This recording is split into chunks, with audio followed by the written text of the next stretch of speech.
പാർത്ഥസാരഥിരൂപേണ ശ്രാവയിത്വാ ശുഭാം ഗിരം പാർത്ഥസ്യാർത്തിഹരോ ദേവഃ കൃപാമൂർത്തിഃ സ പാതു നഃ. ഹരിഃ ഓം. ജ്ഞാനവിജ്ഞാനതൃപ്താത്മാ കൂടസ്ഥോ വിജിതേന്ദ്രിയഃ യുക്ത ഇത്യുച്യതേ യോഗി സമലോഷ്ടാശ്മകാഞ്ചനഃ. സുഹൃന്മിത്രാര്യുദാസീനമധ്യസ്ഥദ്വേഷ്യബന്ധുഷു സാധുഷ്വപി ച പാപേഷു സമബുദ്ധിർവിശിഷ്യത്തെ. ഇത്രയും ശ്ലോകം നോക്കി.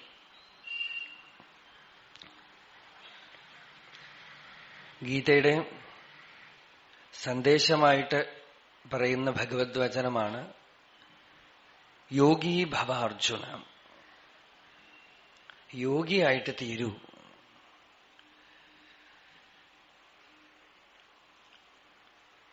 ആരാണ് യോഗി? യോഗത്തിന് ലക്ഷണം എന്താണ്? സമത്വം യോഗ ഉച്യത്തെ എന്ന് ഭഗവാൻ തന്നെ ഒരു വ്യാഖ്യാനം കൊടുത്തു. പതഞ്ജലി യോഗത്തിന് വ്യാഖ്യാനം കൊടുക്കുന്നത് ചിത്തവൃത്തികൾ ഉദിക്കാത്ത സ്ഥിതി. ചിത്തവൃത്തികൾ അല്ലെങ്കിൽ നമ്മളെ ബാധിക്കാത്ത സ്ഥിതി. എവിടെ നമ്മളായിട്ടിരിക്കുന്നുവോ അത് യോഗസ്ഥിതി. യോഗശ്ചിത്തവൃത്തി നിരോധ തഥാ ദ്രഷ്ടു സ്വരൂപേ അവസ്ഥാനം.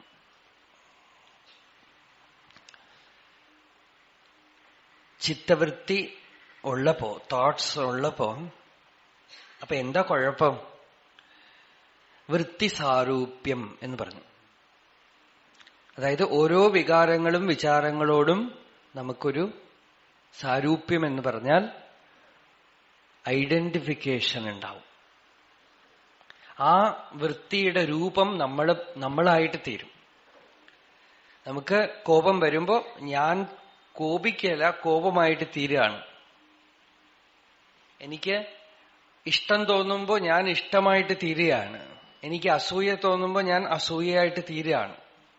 അത് ആയിത്തീരുന്നതിന് മുമ്പ് ഒരു ചെറിയ ഗ്യാപ്പ് ഉണ്ട്. ആ ഗ്യാപ്പിൽ നമുക്കറിയാം അത് വരണൂന്നറിയാം. അസൂയ വരണു, കോപം വരണു, കാമം വരണു ഒക്കെ അറിയാം.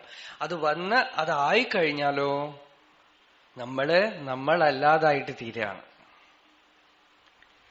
വൃത്തിസാരൂപ്യം, സംസാരം, ലൗകികം, അജ്ഞാനം, ദുഃഖം ഒക്കെ പറയണത്, അല്ലെങ്കിൽ മനോരോഗം എന്നൊക്കെ പറയണത് ഈ വൃത്തിസാരൂപ്യമാണ്. You identify yourself with emotions. പല വികാരങ്ങളുമായിട്ടും വിചാരങ്ങളുമായിട്ടും നമ്മള് ഒന്നാവുക. അങ്ങനെ ആവാതിരിക്കുന്നതാണ് യോഗം എന്ന് പതഞ്ജലി പറഞ്ഞു. ഒക്കെ അവസാനം എല്ലാ ഡെഫിനിഷനും ഒരേയിടത്ത് വന്ന് നിൽക്കും.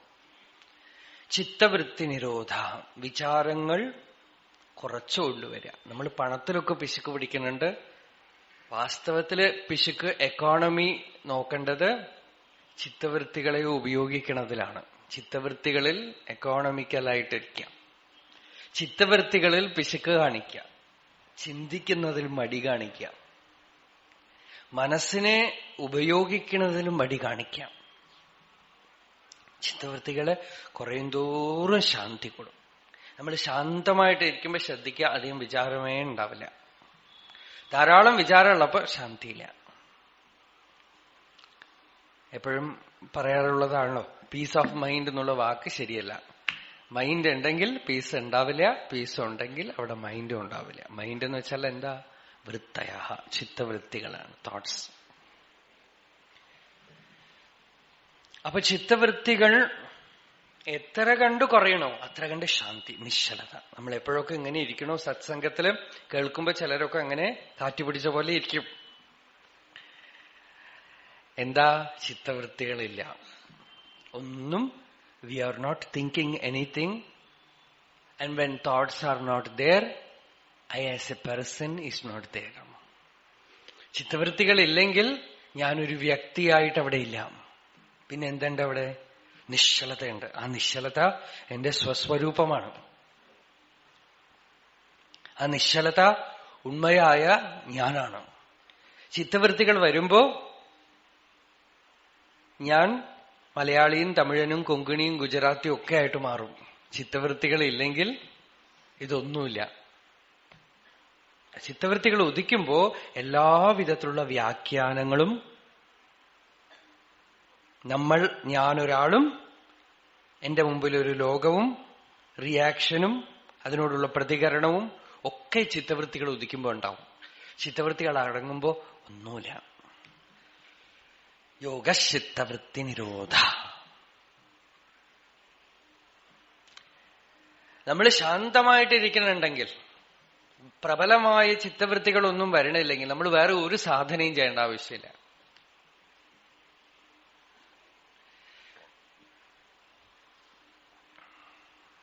ഒരു ധ്യാനവും ചെയ്യേണ്ട ആവശ്യമില്ല. എന്തിനു വെറുതെ മെനക്കെടണം? എല്ലാത്തിന്റെയും ലക്ഷ്യം. അതുകൊണ്ട് ചെറിയ കുട്ടികളെ പിടിച്ച് മെഡിറ്റേഷൻ എന്നൊന്നും പറഞ്ഞ് പിടിച്ചിരുത്തരുത്. അവർക്ക് അതിന്റെ ആവശ്യമില്ല. ആർക്ക് സഹജമായിട്ട് ശാന്തിയുണ്ടോ, പ്രബലമായ വിചാരങ്ങളില്ലയോ, അവരെന്തിനു ധ്യാനിക്കണം? ധ്യാനം എന്ന് പറഞ്ഞാൽ ചിത്തവൃത്തികൾ ഇല്ലാതെ ഇരിക്കുന്ന സ്ഥിതി. അഥവാ വ്യവഹാരത്തിന് വേണ്ട ചില ചിത്തവൃത്തികളൊക്കെ വരും, കുഴപ്പമൊന്നുമില്ല. പ്രബലമായ വിചാരങ്ങളൊന്നുമില്ല, ശാന്തിയുണ്ട്. അതാണ് യോഗം. അപ്പോ അങ്ങനെയുള്ള യോഗി എങ്ങനെ ഉണ്ടാവും? ഭഗവാൻ പറഞ്ഞു, അയാൾ യോഗാരൂഢനാണെന്ന് പറഞ്ഞു. ചിത്തവൃത്തി ഇല്ലാതെ ഇരിക്കുന്നത് നമ്മളുടെ സ്വരൂപമാണ് എന്ന് അറിയണം. അറിഞ്ഞിട്ടില്ലെങ്കിൽ എന്താവും? അതിലേക്ക് പോയിട്ട് പുറത്തു വരുമ്പോ അജ്ഞാനിയായിട്ട് തന്നെ വരും. അതുകൊണ്ട് ആ ശാന്തിയെ നമ്മളുടെ സോഹമസ്മി എന്ന് അറിയണതാണ് വിജ്ഞാനം. ആ വിജ്ഞാനം ഉണ്ടായാൽ അതോടൊപ്പം ആ ശാന്തി കുറച്ചുനേരം നമുക്ക് സത്സംഗത്തിലോ ഭജനയിലോ അല്ലെങ്കിൽ ജപം ചെയ്യുമ്പോഴോ അമ്പലത്തിൽ പോകുമ്പോഴോ മഹാപുരുഷന്മാരുടെ സമ്പർക്കത്തിൽ, യോഗാരൂഢന്മാരുടെ സമ്പർക്കം, നമ്മൾ യോഗാരൂഢൻ എന്ന് പറയണ്ടല്ലോ, യോഗാരൂഢന്മാരുടെ സമ്പർക്കത്തിൽ പോകുമ്പോ പെട്ടെന്ന് മനസ്സങ്ങട് അടങ്ങും. നമുക്ക് തന്നെ അറിയില്ല എന്തുകൊണ്ടാന്ന്. നമ്മളുടെ മനസ്സ് മാജിക് പോലെ അങ്ങോട്ട് അടങ്ങി നിൽക്കും. നമ്മൾ വിചാരിക്കും, നമ്മൾ നേടിക്കഴിഞ്ഞു എന്ന് വിചാരിക്കും. അത് കഴിഞ്ഞ് കുറച്ചു നേരം കഴിഞ്ഞാൽ മൂപ്പര് ഞാൻ പോയിട്ടൊന്നുമില്ല കേട്ടോ, ഇവിടെ ഉണ്ടട്ടോ എന്ന് പറഞ്ഞിട്ട് വരും. അപ്പോ യോഗാരൂഢന്മാരുടെ സമ്പർക്കത്തില് സത്സംഗം ഉണ്ടാവും. കുഞ്ചുസ്വാമി രമണ മഹർഷിയുടെ പാർഷദന്മാരില് വളരെ ലേറ്റർ പീരീഡില് മരിച്ച ഒരു സന്യാസിയായിരുന്നു അദ്ദേഹം. അദ്ദേഹം പറഞ്ഞു, ഒരിക്കൽ ഭഗവാന്റെ അടുത്ത് വന്നപ്പോ മനസ്സൊക്കെ അടങ്ങി ശാന്തമായി. അപ്പൊ ഞാൻ വിചാരിച്ചു, ഇനി ഒന്നും നേടാനില്ല, ഒക്കെ നേടിക്കഴിഞ്ഞു, ശാന്തമായി കഴിഞ്ഞല്ലോ, വാസനാക്ഷയവും ഒക്കെ വന്നു, ഒന്നും മനസ്സ് ചലിക്കണേ ഇല്ല, ശാന്തമായിട്ടിരിക്കണു, നേടിക്കഴിഞ്ഞു എന്ന് പറഞ്ഞ് തിരിച്ച് അദ്ദേഹം നാട്ടിലേക്ക് വന്നു. ഒരാഴ്ച 2 ആഴ്ചയൊക്കെ അതേപോലെയൊക്കെ ഇരുന്നു. പതുക്കെ പതുക്കെ പതുക്കെ ഒരു 2-3 ആഴ്ച കഴിയുമ്പോ പഴയ ഓരോ ആളുകളായിട്ട് പരിചയക്കാരൊക്കെ പുറപ്പെടാൻ തുടങ്ങി. അത് ആ സാന്നിധ്യത്തിന്റെ ബലമാണ്. സാന്നിധ്യത്തിന്റെ ബലം നമുക്ക് സഹായമായിട്ടിരിക്കും, അനുകൂലം ചെയ്യും. നമ്മളുടെ സ്വരൂപത്തിനെ നമുക്കൊരു ഗ്ലിംസ് കിട്ടും. ആരോ ഉദാഹരണം പറഞ്ഞു, അതിന് ഈ പാസ്പോർട്ട് വിസയൊന്നും ഇല്ലാതെ ഒരു ഫോറിൻ കൺട്രിയിലേക്ക് കൊണ്ടുപോകണ പോലെയാണെന്നാണ്. വേണ്ട പ്രോസസ് ഒന്നും ആയിട്ടില്ല, പക്ഷെ കൃപ നമ്മൾക്ക് നമ്മളെ തന്നെ ഒന്ന് സൂചിപ്പിച്ചു തരികയാണ്, കാണിച്ചു തരികയാണ്. നമ്മളുടെ ഉള്ളിലുള്ള പൊട്ടൻഷ്യൽ നമുക്ക് കാണിച്ചു തരികയാണ്. നമുക്ക് എപ്പോഴോ ഒരിക്കൽ നമുക്കത് സാക്ഷാത്കരിക്കാം എന്നൊരു സൂചന നമുക്ക് തരാണ്. അതാണ് സത്സംഗത്തിലോ മഹാപുരുഷ സമ്പർക്കത്തിലോ ഭജനയിലോ ഒക്കെ ഉണ്ടാവണം. പക്ഷെ അങ്ങനെ ഉണ്ടായാലും ഇന്ദ്രിയ ജയമില്ലെങ്കിൽ, വിളക്ക് കൊളുത്തി വെച്ചു പക്ഷെ ജനലൊന്നും അടച്ചിട്ടില്ല, നല്ല കാറ്റുണ്ടെങ്കിൽ കാറ്റ് വന്ന് വിളക്ക് കെടുത്തിട്ട് പോകും. ഒന്നിൽ കാറ്റ് വരുന്ന ദ്വാരങ്ങളൊക്കെ അടച്ചിട്ട് വിളക്ക് കൊളുത്തണം, അല്ലെങ്കിൽ വിളക്കു കൊളുത്തിയിട്ട് ഏതു വഴിക്കാണ് കാറ്റ് വന്ന് നാളം ചലിക്കണതോ അത് അറിഞ്ഞിട്ട് ജനലടയ്ക്കണം. ചിലർക്ക് ഒരു മധ്യമസ്ഥിതിയിൽ തന്നെ ആത്മജ്ഞാനം ഉണ്ടാവും, മനസ്സിന് ശാന്തി ഉണ്ടാവും. പക്ഷെ ആ ശാന്തി സംരക്ഷിക്കപ്പെടണമെങ്കിൽ പതുക്കെ പതുക്കെ ഏതേത് ഇന്ദ്രിയങ്ങൾ പിടിവിട്ട് ചലിച്ച് ഇവനെ ചപലനാക്കുന്നുവോ അതാത് ഇന്ദ്രിയങ്ങളെ പതുക്കെ പതുക്കെ ജ്ഞാനത്തിന്റെ ബലം കൊണ്ട് തന്നെ സ്വാംശീകരിക്കുക. അതാണ് വിജിതേന്ദ്രിയ എന്ന് പറഞ്ഞത്. പതുക്കെ അങ്ങനെ പതുക്കെ സർവതോഭദ്രമായ ശാന്തി ജ്ഞാനം അത് സ്വാംശീകരിച്ചവനെ യുക്തയിത്യുച്യതേ യോഗി. അവനെ യുക്തൻ എന്നുവെച്ചാൽ അക്കംപ്ലിഷ്ഡ്, അഡപ്റ്റ് എന്ന് പറയാം. അയാള് നേടേണ്ടത് നേടിയ ആളാണ്. അയാള് പൂർണ്ണതയിൽ ഇരിക്കാൻ പഠിച്ച ആളാണ്. സർവതോഭദ്രമായി നിരന്തരാഭ്യാസ നിതാന്തഭദ്ര എന്ന് ശ്രീശങ്കരൻ ഒരിടത്ത് പറയണം. ആ യോഗസ്ഥിതി എങ്ങനെ വരുന്നു? നിരന്തരാഭ്യാസ നിതാന്തഭദ്ര. നിരന്തരം അഭ്യാസം കൊണ്ട് അതീവ ഭദ്രമായി ഇനി നഷ്ടപ്പെടാത്ത വിധത്തിൽ ആ ശാന്തി ആത്മാനുഭൂതി അയാൾക്ക് നിഷ്ഠമായി കിട്ടിയ ആളെ യുക്തൻ എന്ന് പറഞ്ഞു. യുക്തയിത്യുച്യതേ യോഗി സമലോഷ്ടാശ്മകാഞ്ചന. പിന്നെയും ആ ധ്യാനത്തിലുണ്ടാവുന്ന ആ സുഖം, ആ മെഡിറ്റേഷനിലുണ്ടാവുന്ന ആ സുഖം റെയിൽവേ സ്റ്റേഷനിൽ പോയാൽ നഷ്ടപ്പെട്ടു പോവുകയാണെങ്കിൽ നമ്മള് വ്യവഹാരത്തിൽ കുറച്ച് പക്വപ്പെടാനുണ്ട് എന്ന് അർത്ഥം. ധ്യാനത്തിലുണ്ടാവുന്ന സുഖം വ്യവഹാരത്തിലേക്ക് വരുമ്പോ നമ്മളുടെ ആറ്റിറ്റ്യൂഡ്സ് മൂലം നഷ്ടപ്പെടും. സുഹൃത് മിത്ര ഹരി ഉദാസീന മധ്യസ്ഥ ദ്വേഷ്യ ബന്ധുഷു സാധുഷു അപിച്ച പാപേഷു സമബുദ്ധിർ വിശിഷ്യത്തെ. വ്യവഹാരതലത്തിൽ ആ ഒരു ഇക്വിലിബ്രിയം പോവാതിരിക്കുകയാണെങ്കിൽ, വ്യവഹാരതലത്തിൽ നമ്മളുടെ റിയാക്ഷൻസ്, പ്രതികരണങ്ങൾ നമ്മളുടെ സമത്വത്തിനെ ചലിപ്പിക്കാതെ, പുറമേ നിന്ന് ഒന്നും എന്നിൽ പ്രത്യാഘാതം ഉണ്ടാക്കി ഒരു അശാന്തി ഉണ്ടാക്കാത്ത വിധത്തിൽ വ്യവഹാരത്തിലും ജീവിക്കാനുള്ള സൂത്രം പഠിച്ചാൽ, കൗശലം പഠിച്ചാൽ അവൻ ശരിക്കും കളിക്കാൻ പഠിച്ചവനാണ്. തലയ്ക്ക് കുംഭം വെച്ച് പാട്ടിനനുസരിച്ച് രാഗത്തിനനുസരിച്ച് മുദ്രകൾ കാണിച്ച് കളിച്ച് തന്റെ ആട്ടം കാണാൻ നിൽക്കുന്ന ക്രൗഡിലുള്ള ആളുകളിൽ ആര് കൂടുതൽ പണം തരുമോ അയാളുടെ മുമ്പിൽ പോയി നിന്ന് കളിച്ച് കൈനീട്ടുമ്പോഴും തലയിലുള്ള കുംഭം വീഴാതിരിക്കാൻ ശ്രദ്ധിക്കുന്ന, കുമ്പാട്ടം നടത്തുന്ന, കരകാട്ടം നടത്തുന്ന സ്ത്രീയെപ്പോലെ പുങ്കാനുപുങ്ക വിഷയേക്ഷണ തത്പരോപി, ലോകത്തിലുള്ള ഓരോ വിഷയങ്ങളെയും പ്രത്യേകം എടുത്തു നോക്കിക്കൊണ്ടിരിക്കുമ്പോഴും പുങ്കാനുപുങ്ക വിഷയേക്ഷണ തത്പരോപി ബ്രഹ്മാവലോകധിഷണാം ന ജഹാതി യോഗി.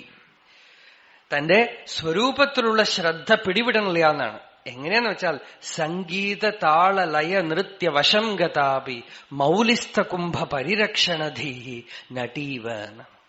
സംഗീത താള ലയ നൃത്യ വശം ഗതാപി, സംഗീതത്തിനും താളത്തിനും അതിന്റെ ലയത്തിനും ഒക്കെ വശം ഗത എന്നാണ്. എന്ന് വെച്ചാൽ അതിൽ ഷീസ് കാപ്റ്റിവേറ്റഡ് ബൈ ഇറ്റ്, ഒന്നും വിട്ടൊന്നും നിൽക്കണില്ല.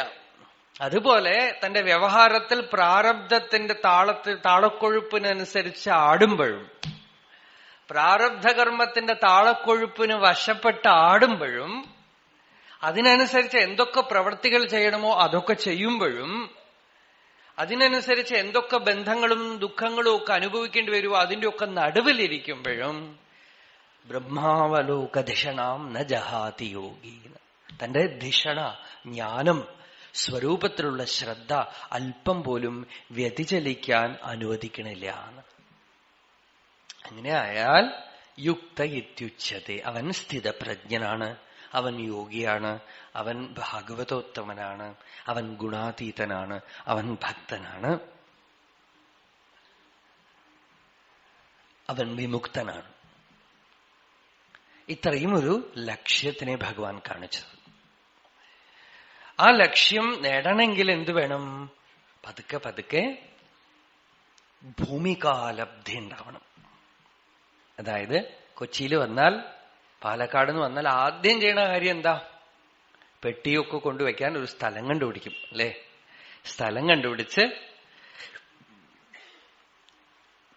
ബേബി മാമിയുടെ വീട്ടില് ഏതാ റൂം എന്ന് വെച്ചാൽ ആ റൂം അറിഞ്ഞ് അവിടെ കൊണ്ടുപോയി ബാഗൊക്കെ വെച്ച് കഴിഞ്ഞ് കുളിയൊക്കെ കഴിഞ്ഞാൽ പിന്നെ ഫ്രീ ആയിട്ട് എവിടെ വേണമെങ്കിലും ചുറ്റാൻ പോവാം.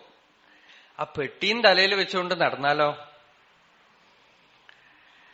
അപ്പൊ ആദ്യം ഒരു സ്ഥലം കണ്ടുപിടിക്കുകയാണ് ഇരിക്കാൻ, അല്ലേ? അതേപോലെ അകമേ ഒരു സ്ഥലം കണ്ടുപിടിക്കണം. അകമേ ഒരു സ്ഥലം കണ്ടുപിടിക്കണം ഇരിക്കാൻ. ആ സ്ഥലം കണ്ടുപിടിക്കാനുള്ള പ്രക്രിയ, പ്രോസസ്സിനാണ് ധ്യാനം എന്ന് പറയുന്നത്. അകമേ ഇരിക്കാനൊരു സ്ഥലം കണ്ടുപിടിക്കുകയാണ്. അതിനാണ് ധ്യാനം എന്ന് പറയുന്നത്. ആ ധ്യാനം എങ്ങനെ ചെയ്യണം? അടുത്ത ശ്ലോകം നോക്കും.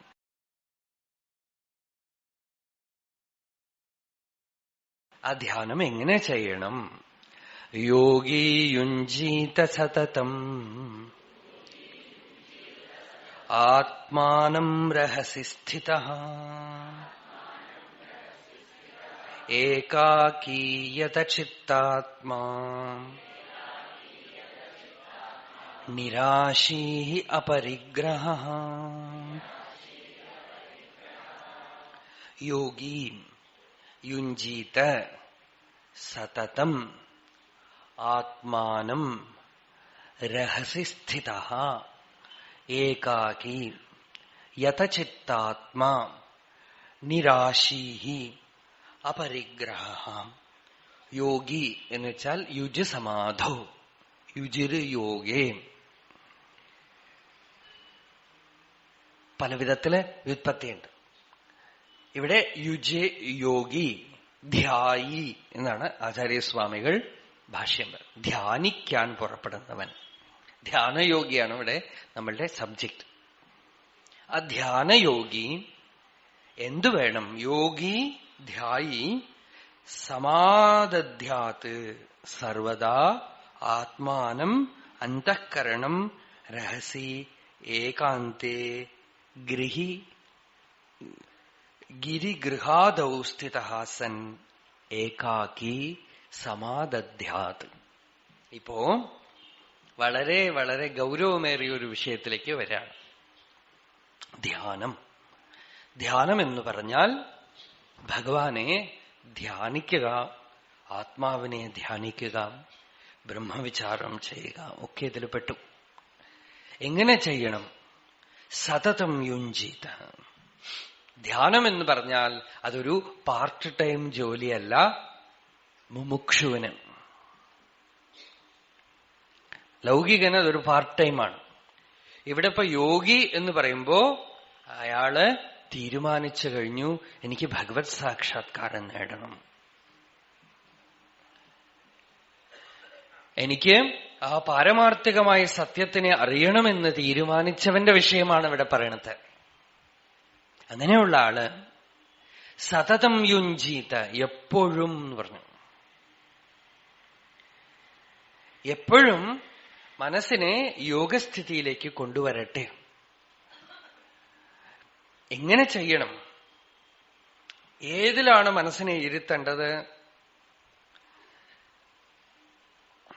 ആത്മാനം യുഞ്ജീത, തന്നെ തന്നിൽ തന്നെ ഇരുത്തി പഴകട്ടെ. എവിടെ ഇരിക്കണം? രഹസ്യസ്ഥിത, രഹസ്യം ആയ സ്ഥലത്ത്. രഹസ്യ എന്നുവെച്ചാൽ മറ്റുള്ളവരുടെ ദൃഷ്ടിയിൽപ്പെടാത്ത സ്ഥലം എന്ന് മുഖ്യ അർത്ഥം. അതാണ് അർത്ഥം. രഹസ്യസ്ഥിത, രഹസ്യ. രഹസ്തർപ്പണ തർപ്പിതായി നമഃ എന്ന് ലളിതാ സഹസ്രനാമത്തിൽ ഒരു നാമുണ്ട് ദേവിക്ക്. ഈ രഹസ്തർപ്പണം എന്ന് പറയണത് പതുക്കെ പതുക്കെ നമുക്ക് അധ്യാത്മമായി ഉയരുമ്പോ അതിന്റെ അർത്ഥം വളരെ വളരെ തലങ്ങൾ മാറിക്കൊണ്ടേ വരും. അതിപ്പോ നമുക്ക് വിഷയമല്ല. ഇവിടെ രഹസ്യസ്ഥിത എന്ന് പറഞ്ഞാൽ നമ്മള് ധ്യാനിക്കാനിരിക്കുന്നത് കഴിയണതും മറ്റുള്ളവർ കാണരുത്. രാമകൃഷ്ണ പരമഹംസർ പറയും, കൊതുകുവലയ്ക്കുള്ളിൽ നിന്ന് ധ്യാനിക്കും എന്ന് ഭക്തൻ. ഉറങ്ങി എഴുന്നേറ്റിട്ട് ആ കട്ടിലില് കൊതുകുവലയുടെ ഉള്ളിൽ തന്നെ രാത്രി ഇരുന്ന് ധ്യാനിച്ചാൽ ആളുകൾ എന്ത് വിചാരിക്കും? ഇയാൾ ഉറങ്ങാണെന്ന് വിചാരിച്ചോളൂ. അത്രയും രഹസ്യമായിട്ട് വെക്കുകയാണ് തന്റെ സാധനയെ മറ്റുള്ളവർക്ക് കാണിച്ചു കൊടുക്കാതെ. നേരെ മറിച്ച് ചിലപ്പോൾ നമ്മൾ ധ്യാനിക്കുന്നത് എല്ലാവരും അറിയാൻ വേണ്ടിയിട്ടാണെന്ന് ധ്യാനിച്ചാൽ പലപ്പോഴും നമ്മൾക്ക് നമ്മളെ മറക്കാൻ പറ്റില്ല. മറ്റുള്ളവർ കാണുമ്പോൾ ആ ദൃഷ്ടിക്കൊരു പവറുണ്ട്. It will disturb you. ഈ കാണുക എന്ന് പറയണതുണ്ടല്ലോ, കണ്ണിലൂടെ മനസ്സ് വന്നിട്ട് നമ്മളെ അങ്ങട് അടിക്കും, ആഹതം ചെയ്യും. പ്രത്യേകിച്ച് ധ്യാനിക്കുന്ന ആള് വളരെ സെൻസിറ്റീവായ ഒരു പ്ലെയിനിലാണ്, വളരെ വളരെ വളരെ സൂക്ഷ്മമാവുകയാണ്. അപ്പോ ചെറിയ ചലനം പോലും അയാളെ ബാധിക്കും. ആദ്യമൊക്കെ ആരംഭത്തിലൊക്കെ ചെറിയ ചലനം പോലും അയാളെ ബാധിക്കും. അതുകൊണ്ട് ധ്യാനം പരിശീലിക്കാൻ തുടങ്ങുന്ന ആൾക്ക് പുറമേ നിന്ന് ആളുകളൊക്കെ കാണുന്ന സ്ഥലത്തൊക്കെ ഇരുന്നാൽ ധ്യാനിക്കാനൊന്നും പറ്റില്ല. രാമകൃഷ്ണ ദേവനെ കുറെ ആളുകൾ ധ്യാനിക്കുന്ന ഒരു സ്ഥലത്തേക്ക് കൂട്ടിക്കൊണ്ടുപോയി. കൽക്കട്ടയിൽ അന്ന് സാമൂഹിക പരിവർത്തനം, റിഫോർമേഷൻ ഒക്കെ ധാരാളം നടക്കുന്ന കാലമാണ്. നമ്മളൊക്കെ സ്കൂളിലൊക്കെ പഠിച്ചിട്ടുള്ളതാണ്. ആദി ബ്രഹ്മസമാജം, ആര്യസമാജം, ബ്രഹ്മസമാജം, രാജാറാം മോഹൻ റോയ്, അദ്ദേഹത്തിന് ശേഷം കേശവചന്ദ്രസേൻ, രവീന്ദ്രനാഥ് ടാഗോറിന്റെ അച്ഛൻ മഹർഷി ദേവേന്ദ്രനാഥ് ടാഗോർ, ഇങ്ങനെ ഒരുപാട് പേര് ഒരു തരത്തിൽ ക്രിസ്ത്യനൈസ്ഡ് ആയിട്ടുള്ള ഒരു ഹിന്ദുയിസം പ്രചരിപ്പിച്ചുകൊണ്ടിരുന്ന കാലമാണ്. എന്നുവെച്ചാൽ വെള്ളക്കാരുടെ സായിപ്പന്മാരുടെ മതത്തിനോട് ഇത്തിരി കൂട്ടിക്കുഴച്ചിട്ട് നമ്മളുടെ സനാതനധർമ്മത്തിനെ പ്രചരിപ്പിച്ച് അവർക്ക് ബോധിപ്പിക്കണം, നമ്മളും ബോധിക്കണം. അങ്ങനെ ഒരു മതം പ്രചരിപ്പിച്ചുകൊണ്ടിരുന്ന സമയമാണ്. അപ്പൊ അവര് ആരംഭത്തില് ഒരു കാര്യം ഇൻട്രൊഡ്യൂസ് ചെയ്തു. എന്താന്ന് വെച്ചാൽ എല്ലാവരും കൂടെ ഇരുന്ന് കൂട്ടധ്യാനം. ഇപ്പൊ ധാരാളം സ്ഥലത്ത് നടക്കേണ്ടത് ചേർന്നിരുന്ന് ധ്യാനം, ചേർന്ന് എല്ലാവർക്കും കുണ്ടലിനി എഴുന്നേപ്പിച്ചു വിടും. ഒരാൾ നടുവിലിരുന്നിട്ട് പറയും, ദാ നിങ്ങളുടെ കുണ്ടലിനി എഴുന്നേക്കണു, മുകളിലേക്ക് പോയിക്കൊണ്ടേയിരിക്കണു. അതിൽ ചില ആളുകളുടെ അടുത്തൊക്കെ ചോദിക്കും, ഞാൻ തമാശ പറയില്ല, കളിയാക്കല, അങ്ങനെയൊക്കെ ഉണ്ട്, ഞാൻ കളിയാക്കല. ഒരാളുടെ അടുത്ത് ചോദിക്കും, നിങ്ങളുടെ എന്തൊക്കെ അനുഭവം ഉണ്ടാവും ചോദിക്കും. അവന് ഭാവനയിൽ തോന്നിയതൊക്കെ വിളിച്ചു പറയും. അപ്പൊ അടുത്തിരിക്കണവൻ വെറുതെ ഇരിക്കുവോ? അവന് മാത്രം കിട്ടിയാൽ എനിക്ക് കിട്ടിയില്ല എന്ന് പറഞ്ഞാൽ മോശമല്ല. അവൻ ഭാവന ചെയ്ത് ഉണ്ടാക്കും. മഹാകണിയാണ്. അപ്പോ ഇങ്ങനെയൊക്കെ ഉണ്ട്. ഇങ്ങനെയൊക്കെ ആളുകള് ആ കോഴ്സ് കഴിഞ്ഞാൽ ഇത്ര രൂപ അവർക്ക് കൊടുത്താൽ രണ്ടുപേർക്കും ലാഭമായി. ഇവർക്ക് ഇത്തിരി പണം പോയ ലാഭമായി.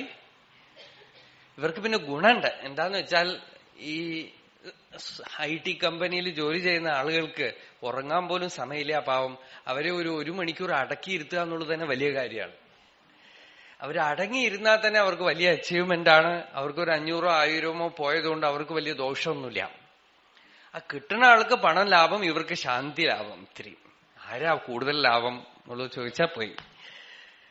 അപ്പോ അങ്ങനെയൊക്കെ ധ്യാനം ക്ലാസ്സൊക്കെ നടക്കണുണ്ട്. ഇപ്പോ അതിലൊക്കെ ചിലർക്കൊക്കെ ഗുണമൊക്കെ ഉണ്ടാവില്ല എന്ന് പറയില്ല. അതുകൊണ്ട് എന്തിലാ ഗുണം ഉണ്ടാവുക എന്ന് പറയാൻ പറ്റില്ല. അപ്പൊ ഒന്നും അടച്ച് ആക്ഷേപിക്കാനൊന്നുമില്ല. അപ്പൊ അങ്ങനെ ധ്യാനിക്കുന്ന സ്ഥലത്തേക്ക് രാമകൃഷ്ണദേവന്റെ ഡിവോട്ടീസ്, ഭക്തന്മാരായിട്ടുള്ള ആളുകളിൽ തന്നെ അതിൽ ചിലരുണ്ടായിരുന്നു. വിജയകൃഷ്ണ ഗോസ്വാമി ഒരു വലിയ മഹാത്മാവായിരുന്നു. അദ്ദേഹം വലിയ വൈഷ്ണവൻ, പരമഭക്തനായിരുന്നു.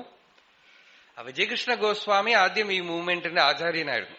അപ്പൊ അദ്ദേഹമാണ് പറഞ്ഞ, ഠാക്കൂർ അങ്ങ് വരണം, ആ ധ്യാനം ഞങ്ങളൊക്കെ ധ്യാനിക്കുന്നുണ്ട്. വൈകുന്നേരം 5 മണി മുതൽ 6 മണി വരെ ഞങ്ങൾ ബെല്ലടിച്ച് ചില മന്ത്രങ്ങളൊക്കെ ചൊല്ലുമ്പോ എല്ലാവരും ധ്യാനിക്കാനിരിക്കും. അങ്ങ് വന്ന് ഞങ്ങളുടെ ധ്യാനം ഒന്ന് കാണണം. രാമകൃഷ്ണദേവൻ കൊച്ചുകുട്ടിയെ പോലെ സന്തോഷമായി. പക്ഷെ അദ്ദേഹം ചോദിച്ചു, ബിജോയ് ഇതെങ്ങനെയാ നിങ്ങൾ ഈ ചേർന്നിരുന്ന് ധ്യാനിക്കുക? രഹസ്യമായിട്ടിരുന്ന് വേണ്ടേ? അതല്ല, അതിനൊക്കെ വഴിയുണ്ട് എന്ന് പറഞ്ഞു വിജയകൃഷ്ണ ഗോസ്വാമി. അപ്പോ രാമകൃഷ്ണദേവന് എല്ലാവരുടെ നടുക്കും ഒരു സീറ്റൊക്കെ ഇട്ട് കൊടുത്തു. അദ്ദേഹം എല്ലാവരുടെ നടുവിലും പോയിരുന്ന് ബെല്ലടിക്കുമ്പോ എല്ലാവരും റെഡി ആയിട്ടിരിക്കുക. ബെല്ലടിച്ചിട്ടേ തുടങ്ങാൻ പാടുള്ളൂ. ബെല്ലടിച്ചത് എല്ലാവരും കണ്ണടച്ചു. എന്നിട്ട് ചില മന്ത്രമൊക്കെ ചൊല്ലി എല്ലാവരും കണ്ണടച്ചിരുന്നു. കറക്റ്റ് അരമണിക്കൂർ കഴിഞ്ഞതും ഡെങ് ബെല്ലടിച്ചത് എല്ലാവരും കണ്ണു തുറന്നു. ആ സമയം ശ്രീരാമകൃഷ്ണൻ എല്ലാവരും എഴുന്നേറ്റ് നോക്കുകയായിരുന്നു, ഓരോരുത്തരും എങ്ങനെ ധ്യാനിക്കണമെന്ന്. അപ്പോ ചോദിച്ചു കഴിഞ്ഞപ്പോ അദ്ദേഹം ധ്യാനമൊക്കെ കഴിഞ്ഞിട്ട് വിജയകൃഷ്ണ ഗോസ്വാമിക്ക് മിണ്ടാതിരുന്നാ മതി, വഴി കൊടുത്ത് അടി വാങ്ങാന്ന് പറയും. അതുപോലെ അദ്ദേഹം ചോദിച്ചു, ഠാക്കൂർ ഞങ്ങളുടെ ധ്യാനം എങ്ങനെ ഉണ്ടായിരുന്നു ചോദിച്ചു. ക്ഷേമം. ഇങ്ങനെയും ധ്യാനിക്കാന്നുള്ളത് എനിക്കിപ്പോഴാ മനസ്സിലായത്. ഞാൻ വിചാരിച്ചു ഈ നികുഞ്ചങ്ങളിലും ഗുഹയിലും കാട്ടിലും ഒക്കെ ഇരുന്നിട്ടേ ധ്യാനിക്കാൻ പറ്റുള്ളൂ, ഏകാന്ത സ്ഥലത്ത് ഇരുന്നിട്ടേ ധ്യാനിക്കാൻ പറ്റുള്ളൂ എന്ന് വിചാരിച്ചു. ഇപ്പോഴാണ് മനസ്സിലായത് ഇങ്ങനെ ഇരുന്നിട്ടും ധ്യാനിക്കാന്ന് മനസ്സിലായത്. അല്ല, എന്താ അങ്ങനെ പറഞ്ഞതിന്റെ അർത്ഥം ചോദിച്ചു. അല്ല, ഈ ദക്ഷിണേശ്വരത്തില് വൈകുന്നേരം കാളിക്ക് ആരതി ചെയ്യുമ്പോ നടയടയ്ക്കുമ്പോ ഞാൻ എല്ലാവരും ഭക്തിയോടെ ആ നട തുറക്കണത് കാത്തുകൊണ്ടിരിക്കും. അപ്പോ ദക്ഷിണേശ്വരത്തിലുള്ള കൊരങ്ങന്മാരൊക്കെ തന്നെ അടുത്തുള്ള മാവിന്റെയും ആലിന്റെയും മേലെയൊക്കെ കയറി ആ ശ്രീകോവില് നോക്കി അനങ്ങാതിരിക്കണത് കാണുമ്പോ പുതിയതായിട്ട് വരുന്നവർക്ക് തോന്നും, എന്തു അടക്കവും ഒതുക്കവും ഉള്ള കൊരങ്ങന്മാര്. അവരൊക്കെ ഈ ശ്രീകോവിലും നോക്കി ദീപാരാധന കാണാനായിട്ട് ഇരിക്കുകയാണ്, എന്തൊരു ഭക്തിന്ന് തോന്നും. ആരത്തിക്ക് വാതിൽ തുറക്കണതിന് മുമ്പ് ഇവരങ്ങോട്ട് ഒരു ചാട്ടുണ്ട്. അത് എന്തിനാന്ന് വെച്ചാൽ അവര് കാത്തോണ്ടിരുന്നത്, എനർജി മുഴുവൻ ശേഖരിച്ച് അങ്ങോട്ട് നോക്കിക്കൊണ്ടിരുന്നത് എന്തിനാന്ന് വെച്ചാൽ ആ നേദ്യം ഇറക്കി പുറത്തു വെക്കുമ്പോ കൈയിട്ട് വാരാൻ വേണ്ടിയിട്ടാണ് അത്ര അവരുടെ തയ്യാറെടുപ്പ്. ഇതുപോലെ ഉണ്ടായിരുന്നു ധ്യാനിച്ചത്. എപ്പോഴും അധ്യാത്മയാത്ര ഇൻഡിവിജ്വലിസ്റ്റിക് ആണ്. സ്പിരിച്വൽ ലൈഫില് there can be no two persons. രണ്ടാള് പറ്റില്ല. ഏകയേവ ചരേത് തസ്മാത് കുമാര്യാ ഇവ കങ്കണ. ഭാഗവതത്തിലെ ഏകാദശ സ്കന്ധത്തില് ഉദ്ധവർക്ക് ഭഗവാൻ ഉപദേശിക്കുമ്പോ പറയണതാണ്, ഏകയേവ ചരേത്. ലോകത്തിൽ എന്തെങ്കിലും വ്യവഹാരം ചെയ്യണമെങ്കിൽ രണ്ടുപേരെങ്കിലും ഇല്ലാതെ പറ്റില്ല. ഒരു ഇൻസ്റ്റിറ്റ്യൂഷൻ നടക്കണമെങ്കിൽ ധാരാളം ആളുകൾ ചേർന്നല്ലാതെ പറ്റില്ല. ഒരു കോൺവെർസേഷൻ, വർത്തമാനം പറയണമെങ്കിൽ രണ്ടുപേര് കൂടാതെ പറ്റില്ല. മിനിമം തനിയെ വർത്തമാനം പറഞ്ഞാൽ ഭ്രാന്ത് തോന്നും. പക്ഷേ അധ്യാത്മമായി ധ്യാനം സാധന തനിച്ചേ പറ്റുള്ളൂ. രണ്ടാള് ചേർന്ന് പറ്റില്ല, കൂടിച്ചേർന്ന് പറ്റില്ല. സത്സംഗമോ ഭജനയോ നാമസങ്കീർത്തനോ ഒക്കെ ആവാം, പക്ഷെ ധ്യാനം ചെയ്യാന്ന് പറയുമ്പോ ഏകയേവ. എന്താ കാരണം? വാസേ ബഹൂനാം കലഹ. കുറെ ആളുകൾ ചേർത്ത് നിന്നിരുന്നാൽ കലഹം ഉണ്ടാവുന്ന. ദ്വയോർ വാർത്താ ഭവേദപി. രണ്ടുപേരാണെങ്കിൽ വർത്തമാനം പറയാൻ തോന്നും. എസ്പെഷ്യലി അധ്യാത്മക്കാരാണെങ്കിൽ രണ്ടുപേര് ചേർന്ന വളവള വളവള വളവളാന്ന് എന്തെങ്കിലും പറഞ്ഞുകൊണ്ടിരിക്കും. ഏകയേവ ചരേത് തസ്മാത് കുമാര്യാ ഇവ കങ്കണ. തനിയെ ഉള്ളിലിറങ്ങി പോവാൻ തനിച്ചിരിക്കുന്നു. യോഗി യുഞ്ജീത സതതം ആത്മാനം രഹസ്യസ്ഥിത. രഹസ്യം എന്ന് വെച്ചാൽ എവിടെ നമ്മളെ ആളുകൾ ശ്രദ്ധിക്കില്ലയോ, എവിടെ ഇരുന്ന് നമുക്ക് ധ്യാനിക്കാൻ പറ്റുമോ, അതാണ് രഹസ്യസ്ഥാനം. അങ്ങനെ ഒരു സ്ഥലം വേണമെങ്കിൽ ഉണ്ടാക്കാം വീട്ടില്. എവിടെയെങ്കിലും ഒരു ഏകാന്തമായി ഒരു മുറിയോ ഏതെങ്കിലും ഒരു സ്ഥലം, ആരും നമ്മളെ ഉപദ്രവിക്കാത്ത സ്ഥലം. അങ്ങനെ ഒരു സ്ഥലം കിട്ടില്ലെങ്കിൽ രാത്രി ഇരുന്ന് ധ്യാനിക്കാം. എല്ലാവരും ഉറങ്ങുമ്പോ ഉണർന്നിരുന്ന് ധ്യാനിക്കാം. ആരും അറിയില്ല. ഇപ്പത്തെ ആളുകൾ രാത്രി ഒന്നും ഉറങ്ങണില്ല. എന്താ ചെയ്യാൻ പറ്റാ? ഒക്കെ ടി വി രാവും പകലും ഓടിക്കൊണ്ടിരിക്കണത് കൊണ്ട് രാത്രി ഒന്നും ഉറക്കൊന്നുമില്ല.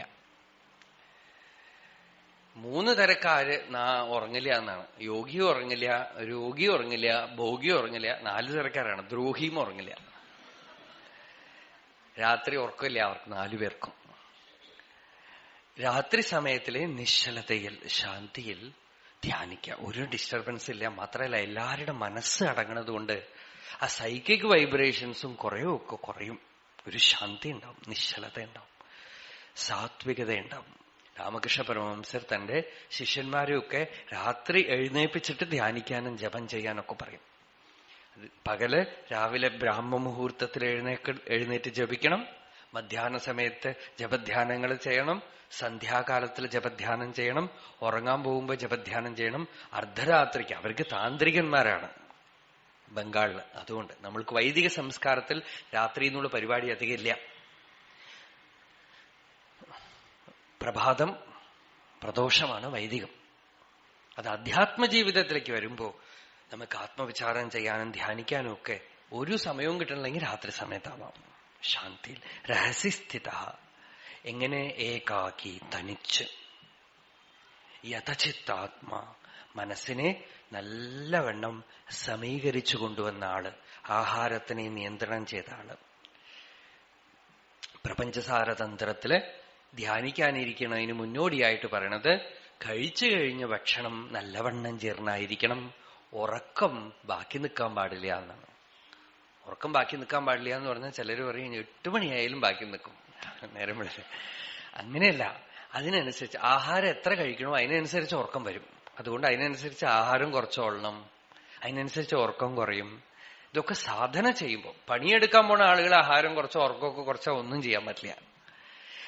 അധ്യാത്മ സാധന ചെയ്യണോ, സാധന ആർക്ക് എക്സ്ക്ലൂസീവായിട്ട് അതിനു വേണ്ടിയിട്ട് തന്നെ ബാക്കിയൊക്കെ മാറ്റിവെച്ചിട്ട് അതിനു വേണ്ടിയിട്ട് തന്നെ ജീവിതം ഒഴിഞ്ഞു വെക്കുകയാണെങ്കിൽ അവർക്ക്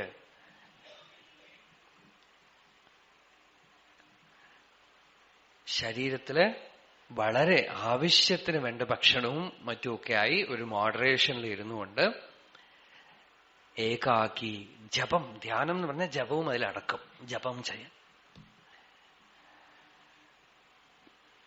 ഏകാക്കി യഥചിത്താത്മാ നിരാശീഹി. യോഗത്തിന്റെ ആദ്യത്തെ ഡോർ, എൻറ്ററിംഗ് ഡോർ എന്താണ്? യോഗസ്യ പ്രഥമദ്വാരം വാങ്നിരോധോ അപരിഗ്രഹ നിരാശാച നിരീഹാച നിത്യമേകാന്തശീലത. വിവേക ചൂടാമണി. യോഗസ്യ പ്രഥമദ്വാരം, യോഗത്തിന്റെ എൻട്രി എന്താണെന്ന് വെച്ചാൽ, അങ്ങനെ ഇപ്പൊ വളവളാന്ന് പറയണ്ടല്ലോ, ഇത് കുറച്ച് കുറയ്ക്കാന്നാണ്. സത്സംഗത്തില് നമ്മൾ പറയണു, അല്ലാതെയും നമ്മൾക്ക് അതൊരു ഹാബിറ്റ് ആയി കഴിഞ്ഞാൽ വാഹ അടയ്ക്കാനേ പറ്റണില്ല. എന്തെങ്കിലുമൊക്കെ പറഞ്ഞുകൊണ്ടേയിരിക്കും. വർത്തമാനം പറയുമ്പോൾ അത്രയും ഊർജം പോകും. 1.5 മണിക്കൂർ സംസാരിച്ചാൽ ഒരു ദിവസം മുഴുവൻ വിറക് കീറിയാൽ എത്ര ഊർജം പോകുമോ അത്രയും ഊർജം പോകും. നമുക്കറിയില്ല, ഒന്നും ചെയ്തില്ലല്ലോ എന്ന് തോന്നും. എന്താ അത്ര ക്ഷീണം തോന്നണമെന്ന് തോന്നും. 1.5 മണിക്കൂർ സംസാരിച്ചാൽ മതി. അതും സംസാരിക്കണത് എവിടുന്ന് സംസാരിക്കണമെന്നുള്ളതിനെ ആശ്രയിച്ചുകൊണ്ട്. വായ കൊണ്ട് മാത്രം സംസാരിച്ചാൽ ക്ഷീണിക്കില്ല.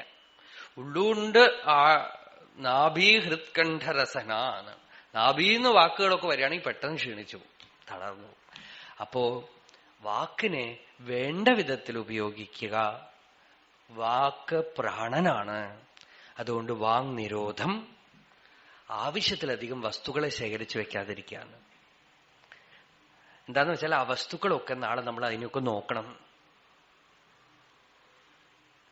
അതിനൊക്കെ നമ്മള് ശുശ്രൂഷിക്കണം. മൃഗങ്ങളും നായ വളർത്തുക, പൂച്ച വളർത്തുക, ഒരുപാട് സാധനങ്ങളൊക്കെ കൊണ്ടുവന്ന് മാടും ഒക്കെ വെച്ചുകൊണ്ടിരിക്കുന്ന ആളുകൾക്ക് അതിനൊക്കെ നോക്കുകയൊക്കെ വേണമല്ലോ.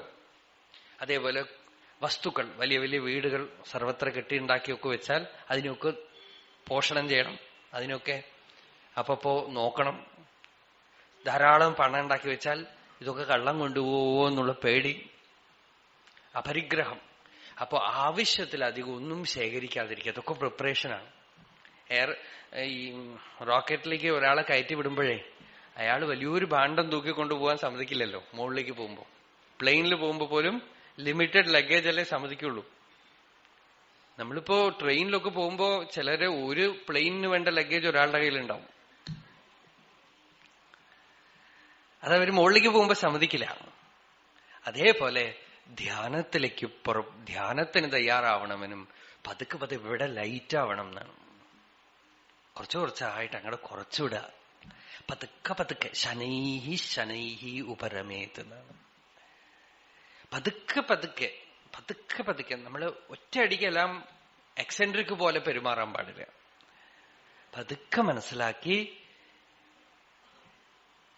നിരാശി, ആശകളെ കുറയ്ക്കുക. Ambition, expectation.